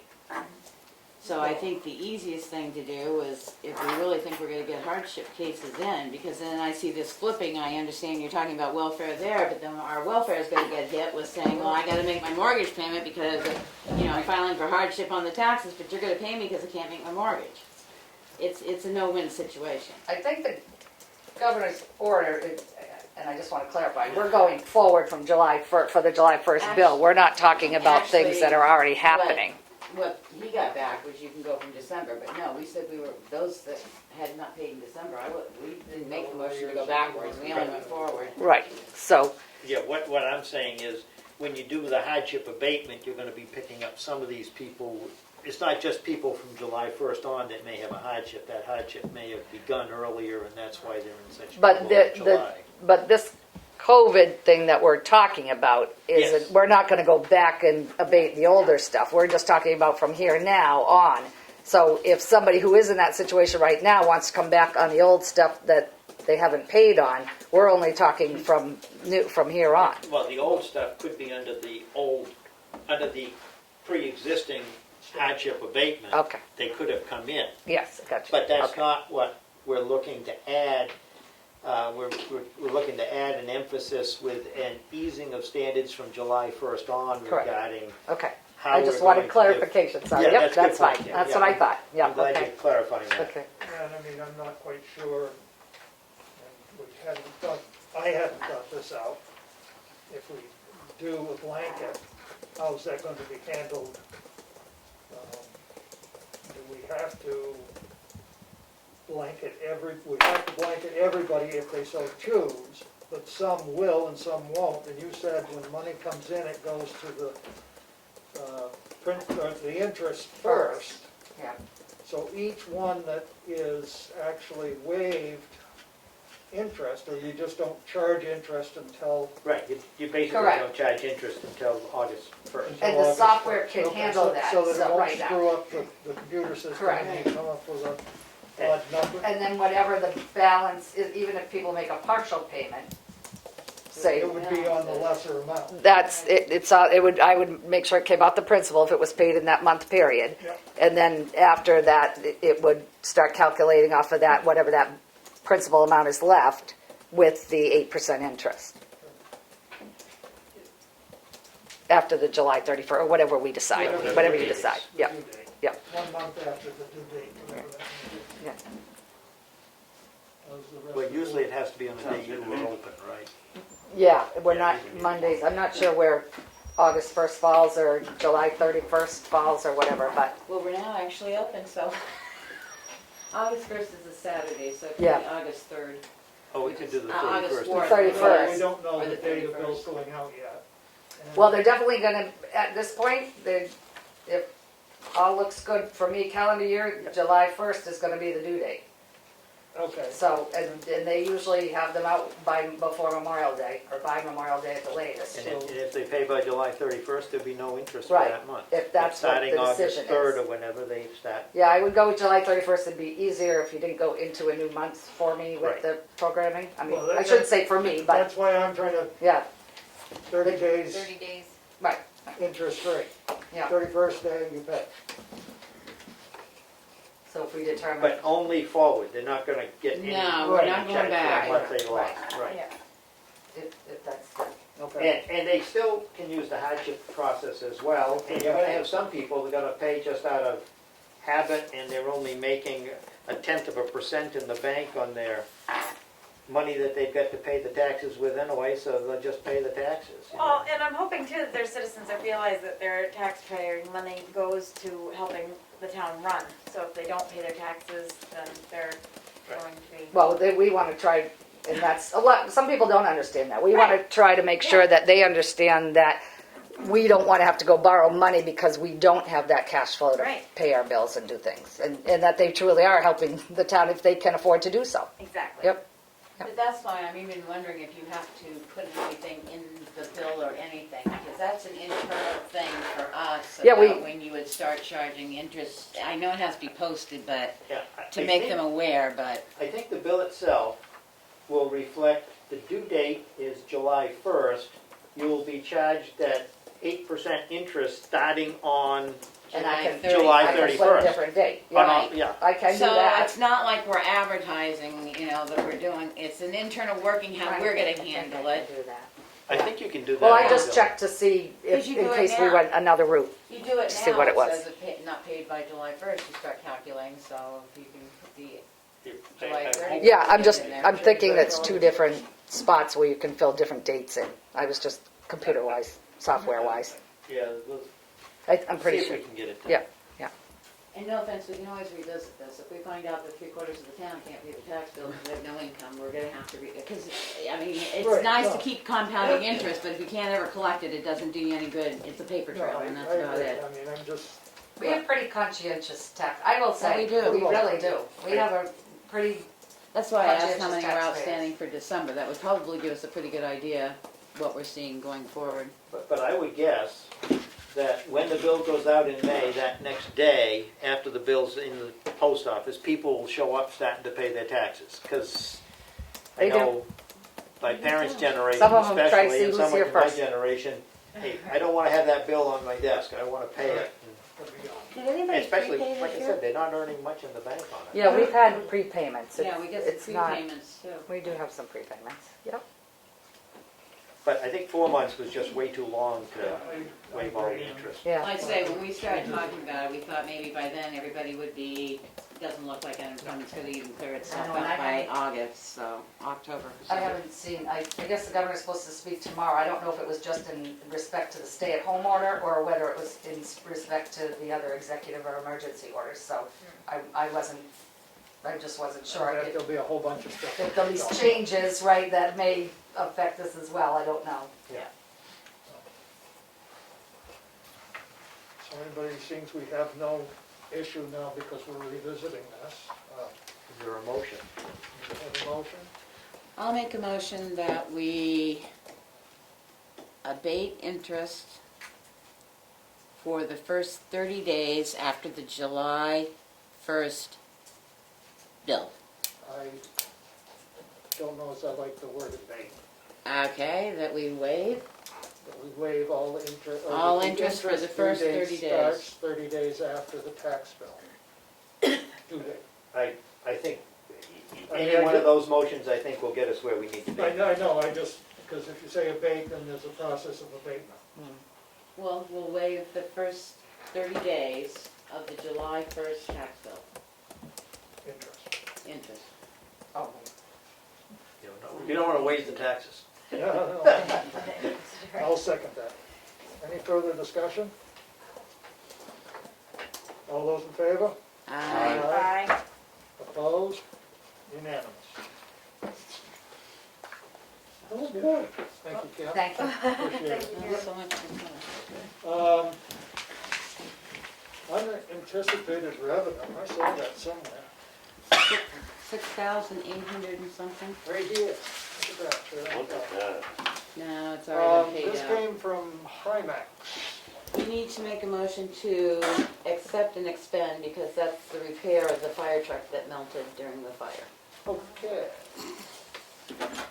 I make a motion that we accept $6,437.06 from Primex and expend said funds for purpose of repair of fire truck. Second.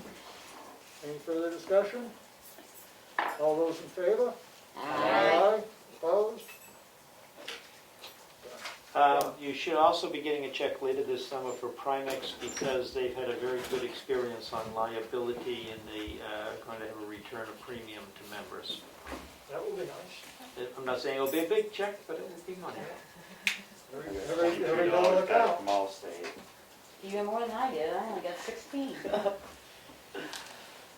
And next, What their experience has been is that the COVID liability is almost offsetting the reduction in slip and falls and accidents that are happening because, you know, the teachers are in school, there's all of that. So, next on the agenda here is administrator update. Have anything new for us, John? yeah, I've got a number of things. Last time we had a request for a database on an Excel spreadsheet from Green Mountain Conservation Group. We can do that. We normally charge $100. I asked Robin about it, and she indicates that's normally charged to anyone who asks, including nonprofits. But it can be done. So, do you want to charge Green Mountain Conservation? Tell them we can do it, but it's $100.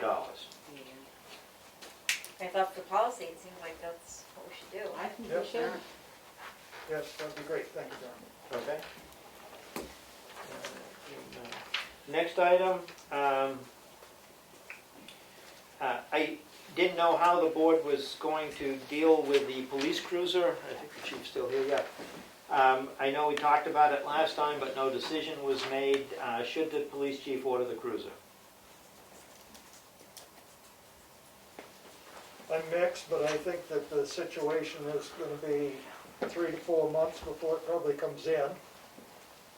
He is running 2 vehicles that are 120 and 140,000 miles on each one.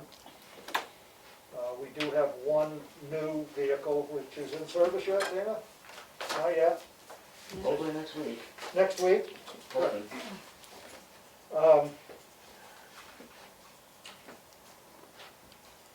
Bill won't come due till August. If you don't have any money, can't pay it. So is there a motion to order the cruiser then? I'll make a motion, we order the cruiser, go ahead and order the cruiser. I'll second that. Further discussion? What if we can't pay for it? We don't get it. We won't get it. I don't think that would be an option with the company you're ordering it from, because you're signing a purchase agreement. We'll have to go out and borrow money in anticipation of taxes.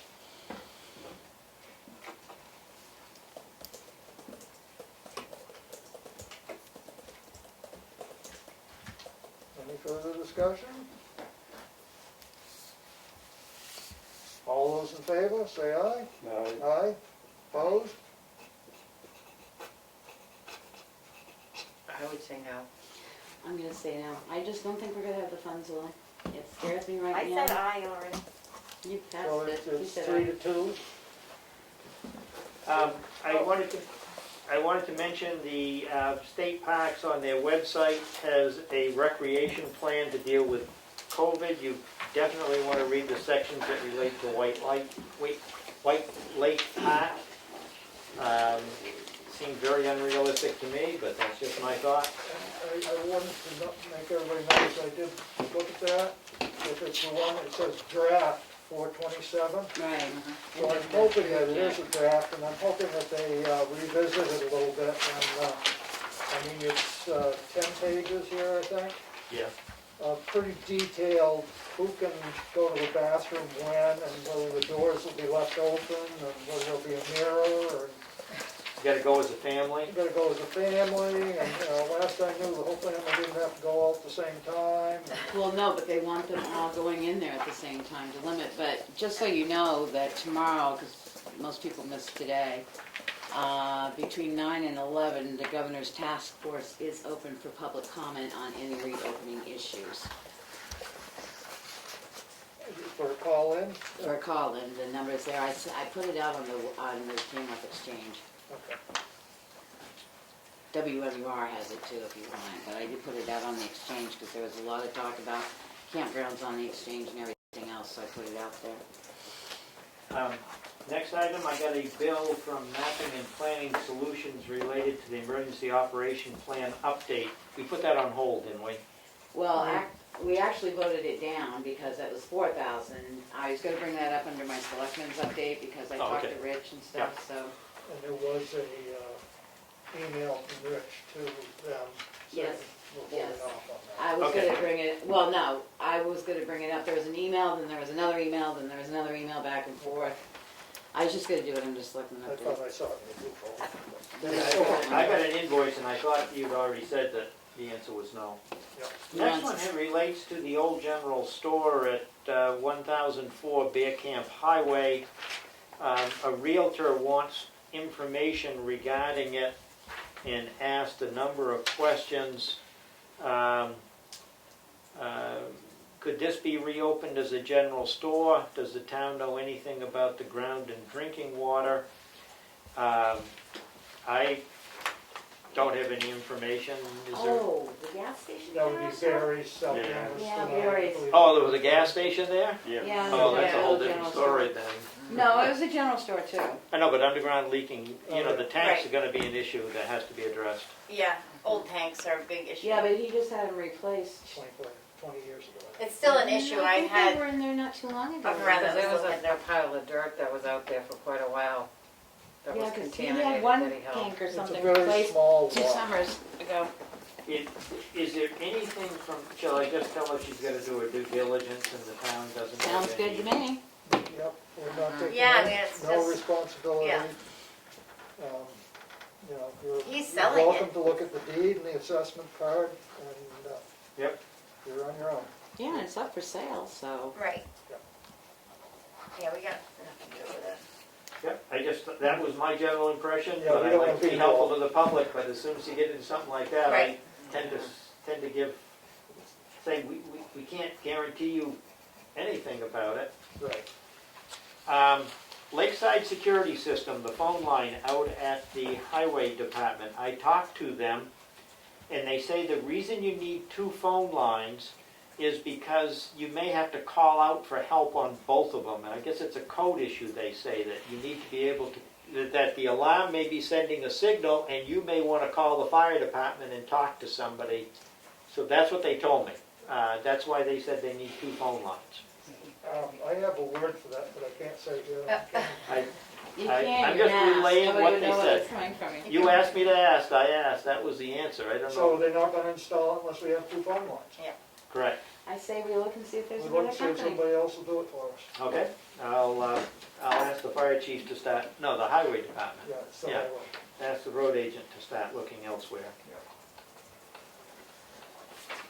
I mean, if it comes down that it is a code and they can show us in the book that it's a code, nobody else will install it that way, then I guess we gotta do it, but I think it's ridiculous. Well, we can ask the fire chief to look at the codes too. He ought to be able to tell us whether it's a code or not. That's your, Maybe.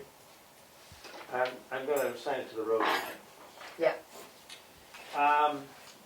Melissa Donaldson has asked about acquiring 1 Chicago River Drive, a tax deeded piece of property. I didn't know if the town had a procedure, if they need, how the town wants to proceed or what the town wants to do on that. We need to look into our way that we can proceed to do anything with it, to see, remember, how long we've held it, what the requirements are about buybacks, all of that, so that we can move forward with the, Yep. with the plan. I mean, it doesn't do us I any will good research sitting. those. What's that? I'll research those. Yeah, it won't do us any good sitting there, us paying the yearly fee for the development it's in and not receiving any tax benefit. what do we do when we do tax deeds? I know they used to list an entire thing and say these were up for tax sale and, What has been done in the past, I believe, that I've been a party to, was a lawyer handled it, took a heavy percentage of the fee of the sale, and we got our taxes, and then the money that was left over would go to the previous owner, and they have a certain amount of time period to recoup it, and, you know, it, no, I know that, but we used to have, I'm thinking back a number of years ago, that all of a sudden all the tax sale properties that were deeded to the town went up, and everybody had a chance to look at them and Right. see what was, Right. do we not do that anymore? I think it hasn't been done for 4 or 5 years. I don't know. When it was out, I don't remember what happened. Before you sell it, you need to advertise it. Right. And you need to make people aware of it. Right. Some people use an auction agency to auction it. Others put it out with sealed bids, Yeah. and the town reserves the right to reject any and all bids. When I say any and all, you either accept the top one or you reject them all, Right. because you can't just say, I don't like him, so he can't buy Right. it, I'll Right. go to this person. But But let me get the other information first before you decide on what you Right. want to do. And in fact, one thing I ought to do is also check and see how many others are in a similar situation. Right. Because we should do So them we all. do it Yeah, all because at you can do once. them all, yeah. Well, that was my point. We used to advertise it, and I Right, think these it are was the- by sealed bid before. The sealed bid is the most common. Yeah. But some towns have found they get more money with an auctioneer if Right. they've got 10 or 12 properties. But I think the only thing that we can get out of it is our taxes. We get our taxes, our fees, Yeah, fees. and costs, and, back interest. But in the old days, after 3 years, you got to keep Proceeds. everything. And that's no longer the case. But the longer it's been held by the town, the higher those costs are going to be. So Right. I'll look into it. Yeah. Thank you. That's all I had. Thank you, John. Good, thanks. You're welcome. Mr. Chairman, may I make a motion that we move non-public RSA 91-8:3B up so that our one individual here might be able to get home before 10 o'clock tonight? The only trouble with that is, my understanding is the Zoom meeting, we have to, Pause it. you can't You have pause to- it. No, Okay. You have to leave it. I'm trying, all right. Yeah, I'm sorry, but if we're gonna Just try and have the thinking. public involved. Yes, go ahead. You have to reestablish a new private Zoom meeting. That's what we said, so we're Right, not gonna so do we're it. not gonna do it. Thank you for that. We'll try and move faster through this next section. Minutes of the April 23rd, 2020 meeting. Motion to approve. Second. The only thing that I found in them that needed to be corrected was under Selectmen Streeter's update, it's R Farnham property, not Old Farm property.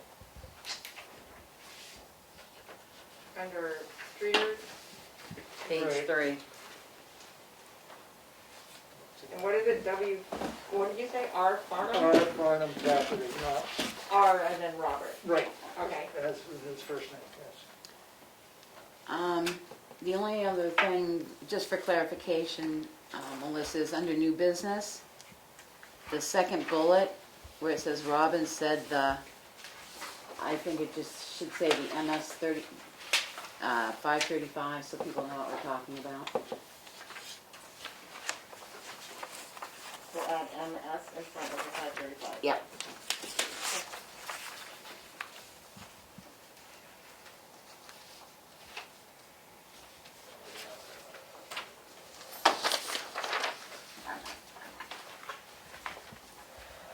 Any other corrections, errors, omissions?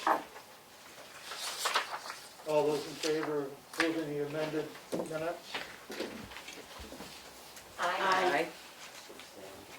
Aye, and 4 yes, 1 abstention.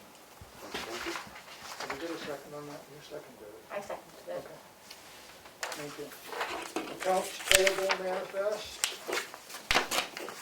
A motion to approve accounts payable in the amount of $72,642.44. Second. Year-to-date expenditures, $3,249,747.34. Any questions, comments? All those in favor of approving? Aye. Opposed? All in favor? we have payroll manifest. Payroll manifest in the amount of $25,854.42. A motion to approve. Second. Any discussion? All those in favor? Aye. Opposed? Unanimous. We have an application for current use. This would be for map 203, lot 004. The amount to be put into current use is .5. The acreage of the entire lot is 2.59. This lot is an abutting lot of several parcels of land more than 10 acres. Motion to approve. Second. Any discussion? All those in favor? Aye. Opposed? Unanimous. Certificate for yield tax for map 201, lot 25, sublot 1, in the amount of $239.77. Motion to approve. Second. Any discussion? All those in favor? Aye. Opposed? Unanimous. We have an intent to cut wood for,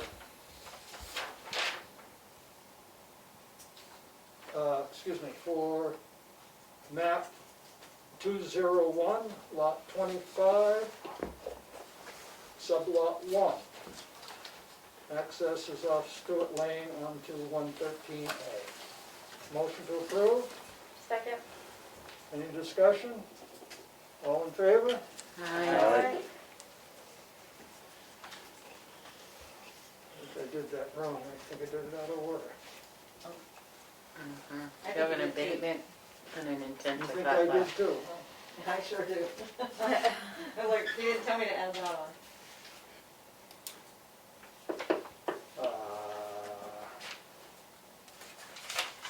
Great, okay. And here I have another certificate of yield tax assessed for map 410, lot 139, and lot 140, and lot 141. And the amount is $22,527.86. Motion to approve. Second. Any discussion? Yeah, Melissa, just to let you know, that came in late this afternoon, but because of the amount, that's why it's not on your agenda. The one he just read, but he gave it to you? I gave Okay. it. Yeah, I got it, thank you. All those in favor? Aye. Opposed? Unanimous. Notice of intent to cut for map 218, lot 88. Motion to approve. Second. Discussion? All those in favor? Aye. Opposed? Unanimous. Willie, did you miss an abatement above that? Yeah. No, I You still- did. I put that over here and then I missed it. So I'll give you the abatement next. Thank you, Melissa, for keeping me on track.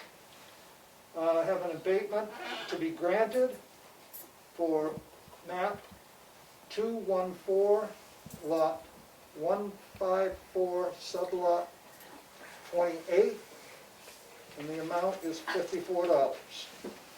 Motion to approve. Second. Any discussion? All those in favor? Aye. Unanimous. Opposed? Unanimous. I got the last one here? Yeah. Intent to cut. This is the same one. Already did I was that gonna one. say, you already did all, you Yeah, should be you got done it. now. You should have gotten them all, Willie. Yeah. Well, I don't know why it was fooling me. Maybe it was pinned to that night. And the other one we have here is for from Consolidate Communications.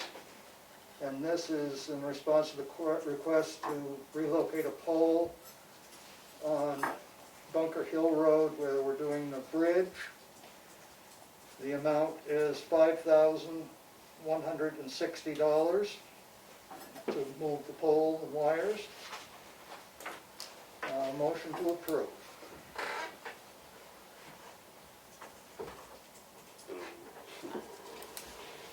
Second for discussion, I'm confused. I thought that was, when I talked to Glenn yesterday, he said that was already being applied towards the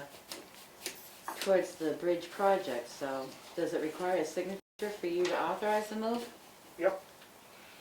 Okay. So I mean, Single I guess it signature? would come out of the, Right, so I fund. guess that's why I was asking why we have to approve it. It's a single signature Single to, signature, for the right. contract to move the pole. Right, But it's coming out of that designated Yeah. fund. Yeah. Yeah. not additional. So probably the motion is to authorize the chair to sign the agreement. Right, just to sign the agreement. That's what your motion needs to be, not the amount. I make a motion that we allow, because we allow single signature anyway, single signature form to be signed by the chairman. Second. Any further discussion? All those in favor? Opposed? Thank you. Selectmen's updates. No. Alright. Go for it. I tried to join in on the planning board meeting last night. I thought my internet was better than what it was. Well, I was wrong. My screen froze on Sheldon's face for about 20 minutes and then I called it quits. So I was going to ask you guys for the next, not work sessions, but the next real planning board meeting, if like me, Pat Farley has no service, she has to go to other places, if it'd be alright for a few people to come here and do like what we did. Oh, you mean set up here so you could zoom in on that? Zoom in on meeting? there, because Yeah, I just can't get it through my house and I stuff wouldn't like think that'd be a that. problem. It's not going to be the whole board. No, It's just going to be the same people that have my problem. yeah, I don't think that would be a problem. Alright.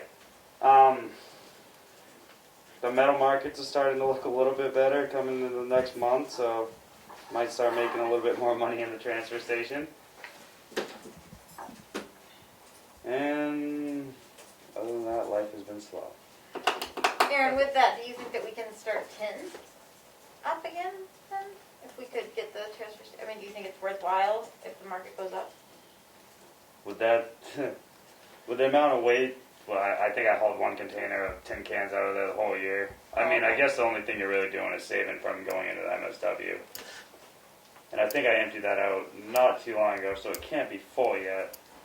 Well, we're not allowing it. Oh, There's nothing going in it right now.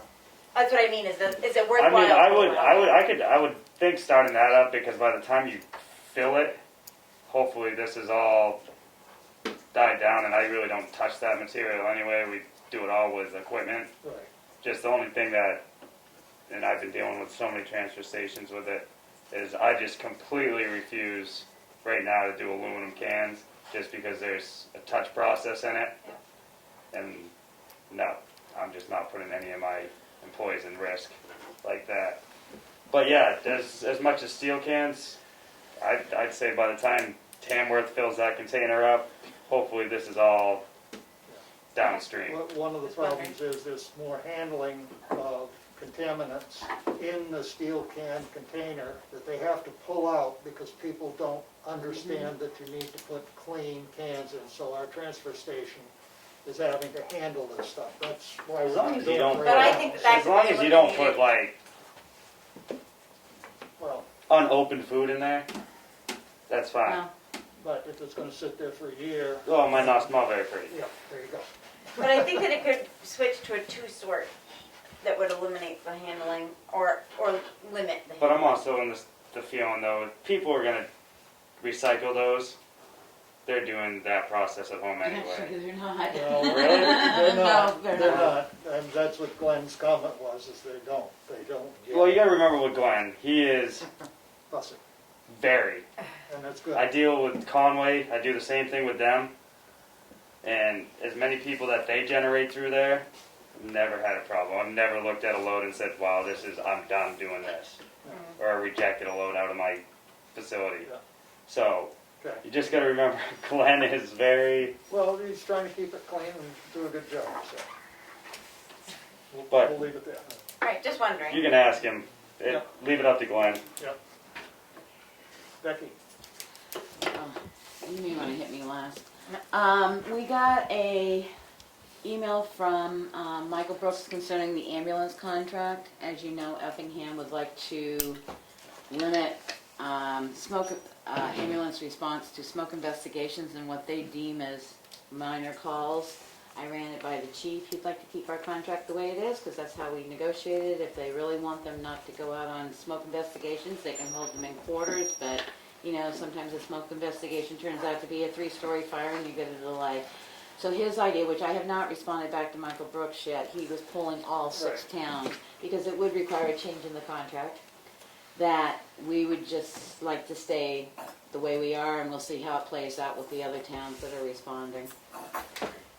It was an Effingham Selectmen that requested that on their behalf of their fire chief. Right. But our fire chief said, and then who determines what's a minor call? I mean, it's still up to the fire chief to say everything is fine, we do not need you. Right, But they still are responding right. until So- they're told not to. So Right, I so think- that would, if, in order for that to go into effect, Mike said, if all the towns agree to change it that way, then we're gonna have to go through the contract and work with them and you can always call off. Right, It's easier to call off than try and call on if you don't have it in the contract. right. I agree. Okay, Just so leaving I it will the way it respond is. to Mr. Brooks that It'll we be agree to great, keep the you- contract as is. Yep, thank you. Okay, Unless anybody else has any other comments on it. Guess we're in agreement. the purchase, the PO order that he mentioned was that, the company that helps us with our EOC plan revision, we asked for the extension, we have the extension, they still want to continue on. She canceled the May meeting, they hope to have the next meeting by video conferencing or whatever. It involves police, fire, highway, and any other people they can get there to address this. I understand it's money into the town, but it's not a complete money, it's a 50-50 match grant. They're asking for $2,100 now, then another $1,700 in 4 months, and then another $700 or something at the end of the completion. And I We thought said last week to ask for the extension, which we did. I don't see paying that out right now. we agree. I think And we she, made fa- the decision to. I said I would bring it back up. I think we ought to ask her to cancel the June meeting as well and see what happens come July or August. We have a year till August 2021 to get it done. We did get the extension. She agrees that we got the extension, so at least we'll know what tax base we got in by then.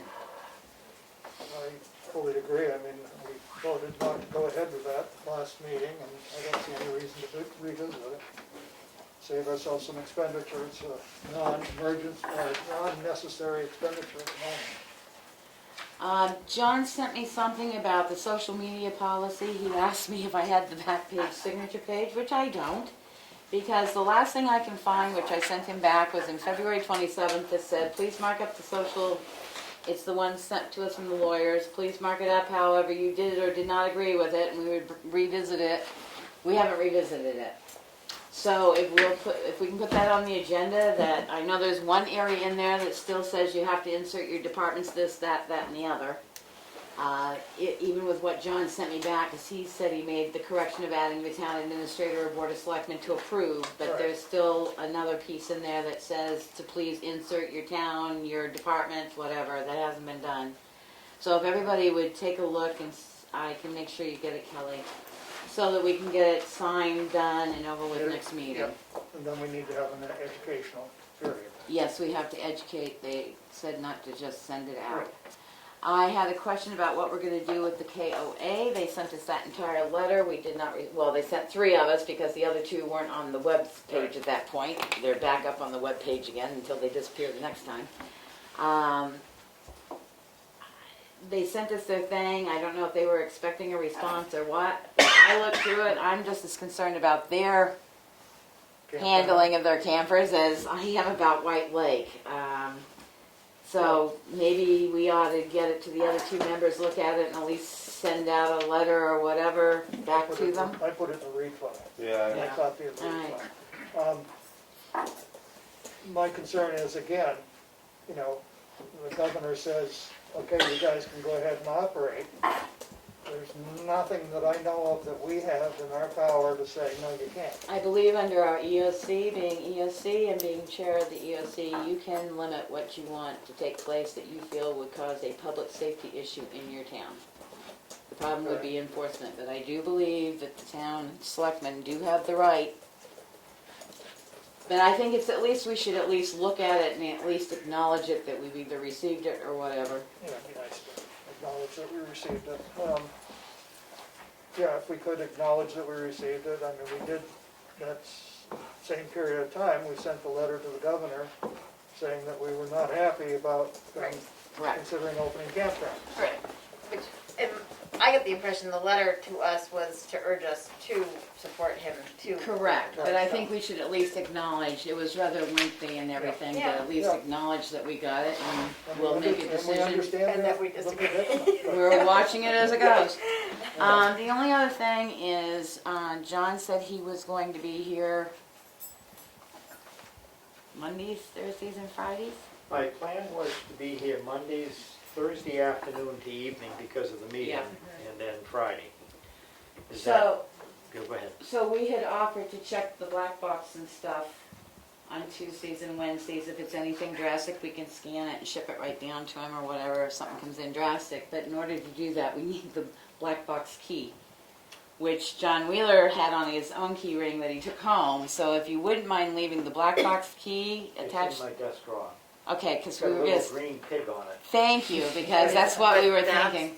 That, the green pig, I thought was to the Oh, no, bulletin that's board. for the bulletin board. You're Right, so if we could get the It black must be on the box. other key, okay, ring, I know. I was just thinking if you could tie it in with the green pig, then we'd all know where Put on it the is. green pig, okay. And then my last one is, are you planning on meeting every week in May? Because we have to post, and I'd like to get the postings out in the post offices for our meetings, because they're still out there for every 2 weeks, and if we go to every week.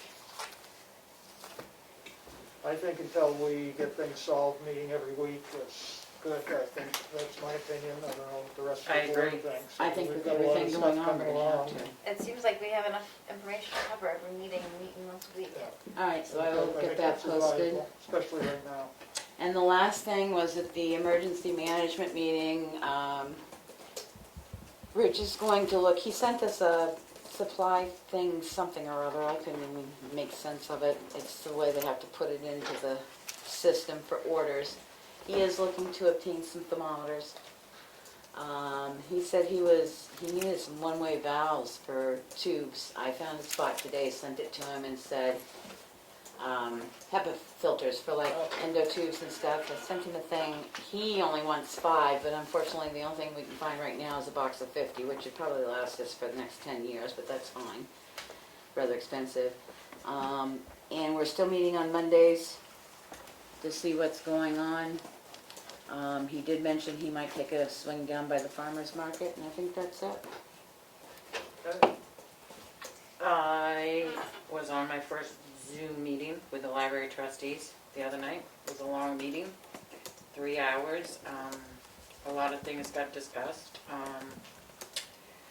And their next meeting is May 11th, which will be another Zoom. They have, Chris Klein is on a different committee that is looking about how to reopen the library in the various steps. And, which is good. It will be a slow reopen, but they are, a long way down the road. They are discussing it, so. Is that it? Yep. I don't have much this week. It's been another full week. We did go to visit the transfer station on Sunday. Willie already gave that update. Went well. I'm glad that Willie was able to make it over there and did it good. Had a couple phone calls, concerned citizens, not that we have anything to do about it, but a lot of concern around the testing site at Troop B. A lot of people, citizens feeling like it's a really interesting choice to put a testing site of suspected COVID patients in a town that has not yet had any cases of COVID-19. It's kind of encouraging people that have it to come here. A lot of unhappy residents calling me about it. I just told them that it's the governor's order, it's federal land, it's nothing that we can do about it. But I did just tell them that I would bring it up at the meeting and just say that isn't it kind of silly that they made that decision, and isn't it unfortunate that we can't keep our town safe? Well, I've given them both on the exchange, I've given them both the governor's email and the telephone number and say, Yep, right. it wasn't our choice, have Yeah. at it. Yep, that's exactly what I did too, but I did say that I would mention it. And I think that's all I've got. Okay, thank you. For updates, all I have is the transfer, which I've talked about, and I don't have anything else big and pressing, but go ahead. I forgot, I missed the CIP meeting, don't ask me how, I was involved in something else, so I couldn't attend to it. But there were a couple questions that came up from reading the minutes, and Melissa can help me out here because she can pull up the minutes. One is they're wondering about the municipal building line, because they do CIP. Yep.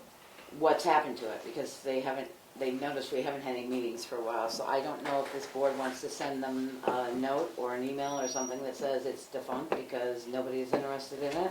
Yeah, they didn't pass it at town meeting. It didn't get past the town meeting, and Town meeting, and you know, we can what we've sit got left for funds, there's nothing that can be done, Right. so. there. Right. So would you, I can send it because I didn't make the meeting, but that was one of the questions. Okay. The other one, they did mention we were having a spending freeze and something about they may want to meet with the board to discuss the spending freeze, was that, there's something in there that effect, so you may be getting a contact from them just to gather some more information on Okay. it. Yeah, I think they were just referring to the fact that there was a spending freeze and they weren't really sure how that was going to affect what The CIP what was- comes out of the CIP. But they may want to meet with you, but I don't remember that. I think Jack just said he was going to speak to the, You just look into it maybe? yeah, he'd Okay. look into it, so I think maybe you might. I be haven't able heard to anything on from that. him yet, but I did get something from Sheldon, the chair of the planning board, and they wanted two items to be aware of in the question. Item one was their Zoom meetings to satisfy the right to know, that they're considering a Dropbox which is unlocked and open to the public where these plans might reside so that people can go and look at the plans, which would help with the right to know law, being able to see what is being discussed. What the planning board did the other day was to put a plastic sleeve out on the porch with the 10 copies of plan in it. But let people unfortunately, know. they didn't let everybody know, so somebody took it in over the weekend, so they didn't disappear. And Oh, the is that person what came happened? over the weekend, so I understand the Dropbox. I Right. mean, Yeah. can't we use the old, And maybe that one hang on the wall outside here for people to view, as well as the Dropbox. can It was we? big. Yeah, because they've got the maps in there, I don't think we can post it in that window. They take up that whole window. Well, So a Dropbox, did we get anything around the town that would work? Well, I was just saying about the old wooden ballot box, that's the only thing I could think of off the top of my head. It's, well, I don't know if they were considering that type of Dropbox, or they were considering a Google Dropbox. no, I think he was considering A a physical physical box where people could pick it up, it's be out of the weather, nobody would walk away with it, only those, Well, again, I mean, we want, I don't think the ballot box is a good idea. well, I was thinking something that size, and that's what I knew was around here. again, I think you'd have to have a sign on it that says, please wash your hands before and after using. why don't we just put it on electronically? Have them put Right. it up electronically and give a web address. I think that's a better way of getting it out Do there. they have their map ability to put those maps up that electronically? We receive with the application, we receive everything electronically. Hmm? So that file is available. It would be a matter of figuring out where to put it and Put it on the town how to let website people of the know how to planning get it, but we Yeah. do. Yeah, we Run could the put it, CIP. Make a CIP page. well, no, it's the, No, it's the planning board. The planning board. Oh, the planning board is the CIP. They'd have to No, send it to me so we could well, upload it.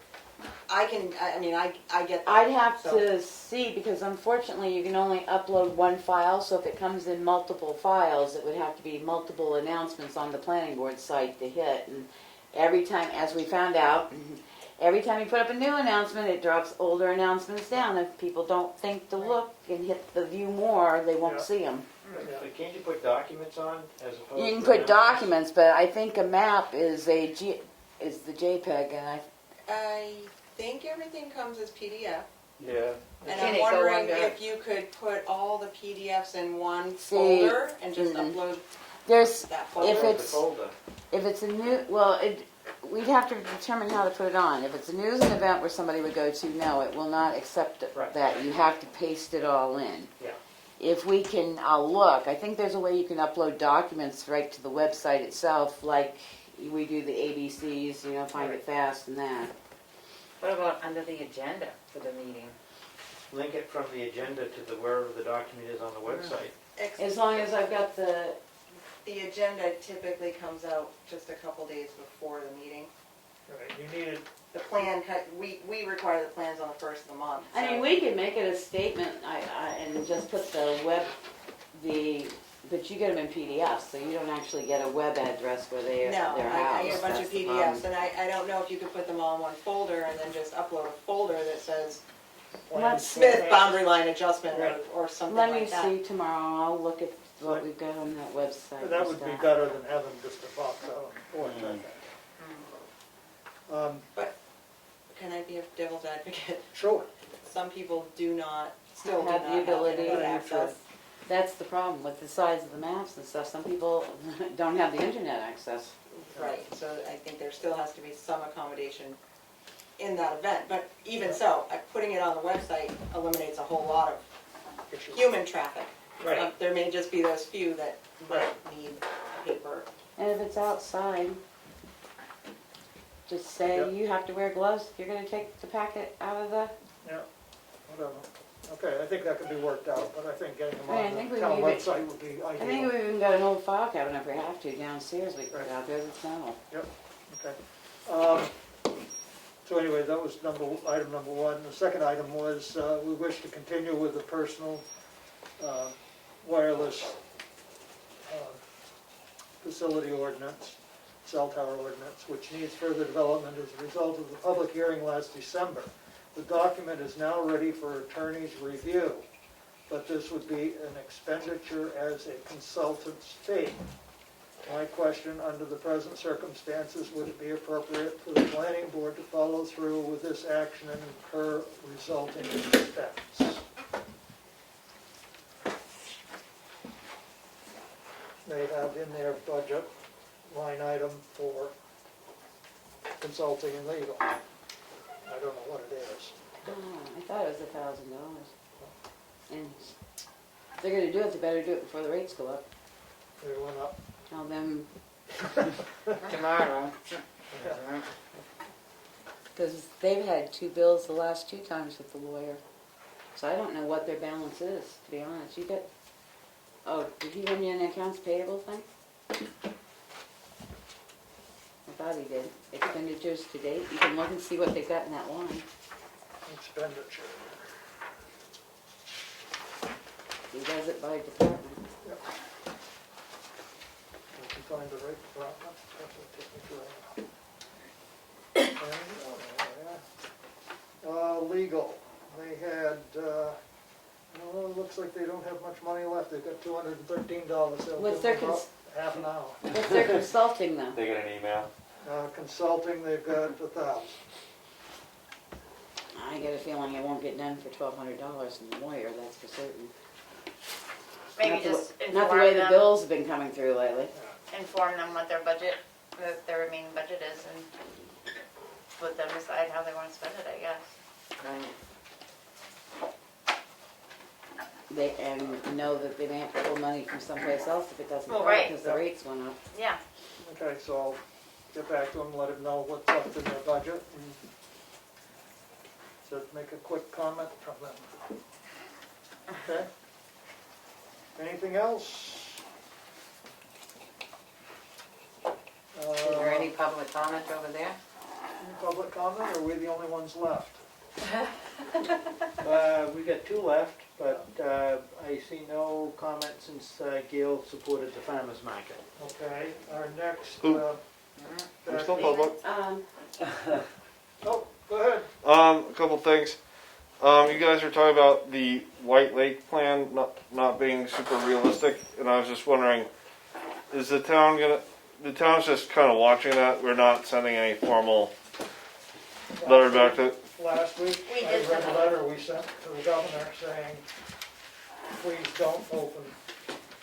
Campgrounds, but we're talking about White Lake though. Well, that's a. Well, White Lake It's is, a campground. we actually Oh, stated the that state White park. Lake was close to us, that had over 200 sites in it that we were Yeah. concerned about. So we sent a letter to them. about Okay, and that pertains to the thing about the bathroom and the. Yes. I'd love a copy of that if I can get one. It's on WMUR too. Great. Thank you. Or a copy of your letter. Well, I haven't got one in front of me. Okay. I mean, if there's a way to. Give me an email address. Okay. And then about the short-term rentals. So I'll get it to you, Jamie, because I'm the one. okay.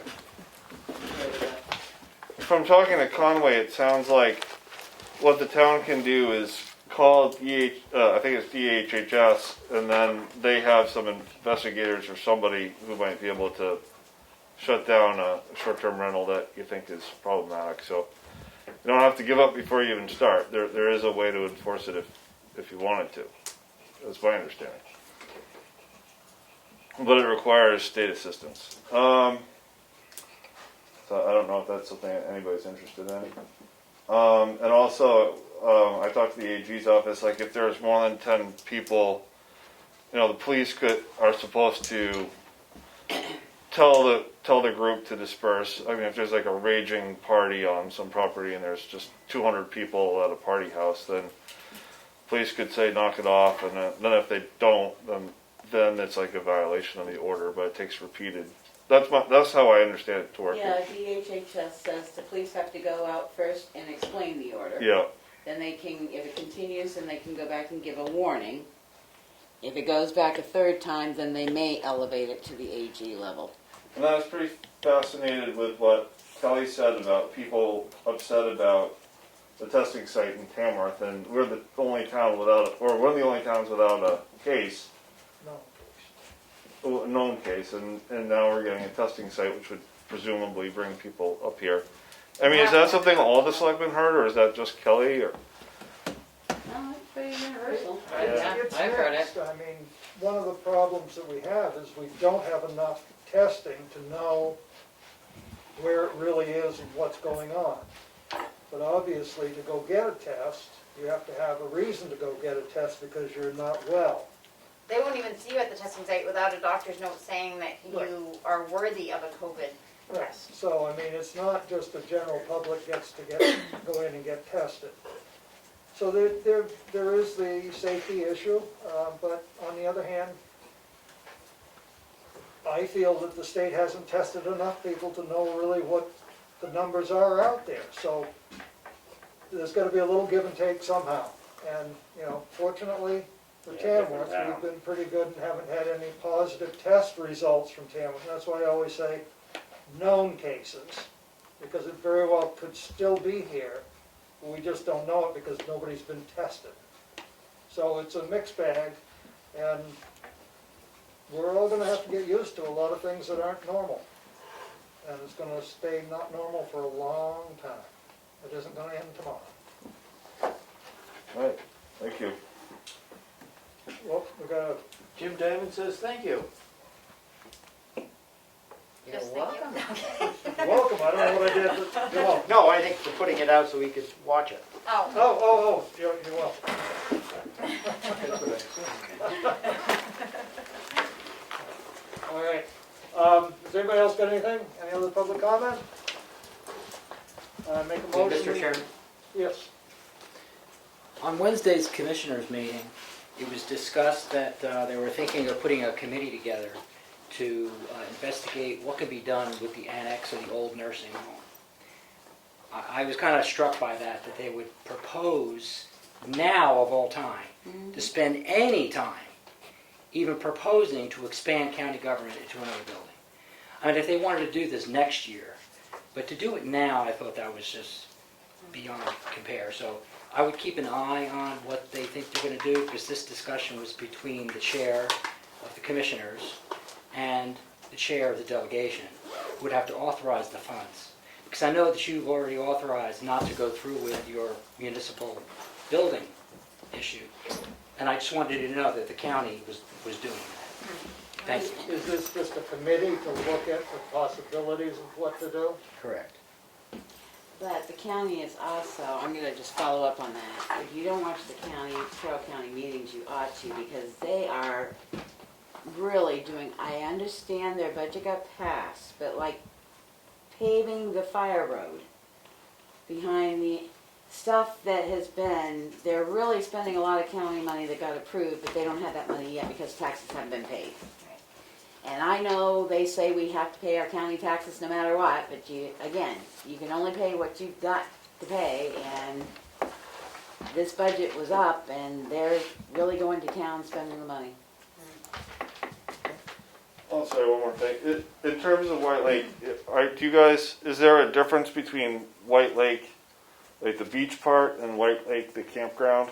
Or is that all just? It's all All explained in inclusive.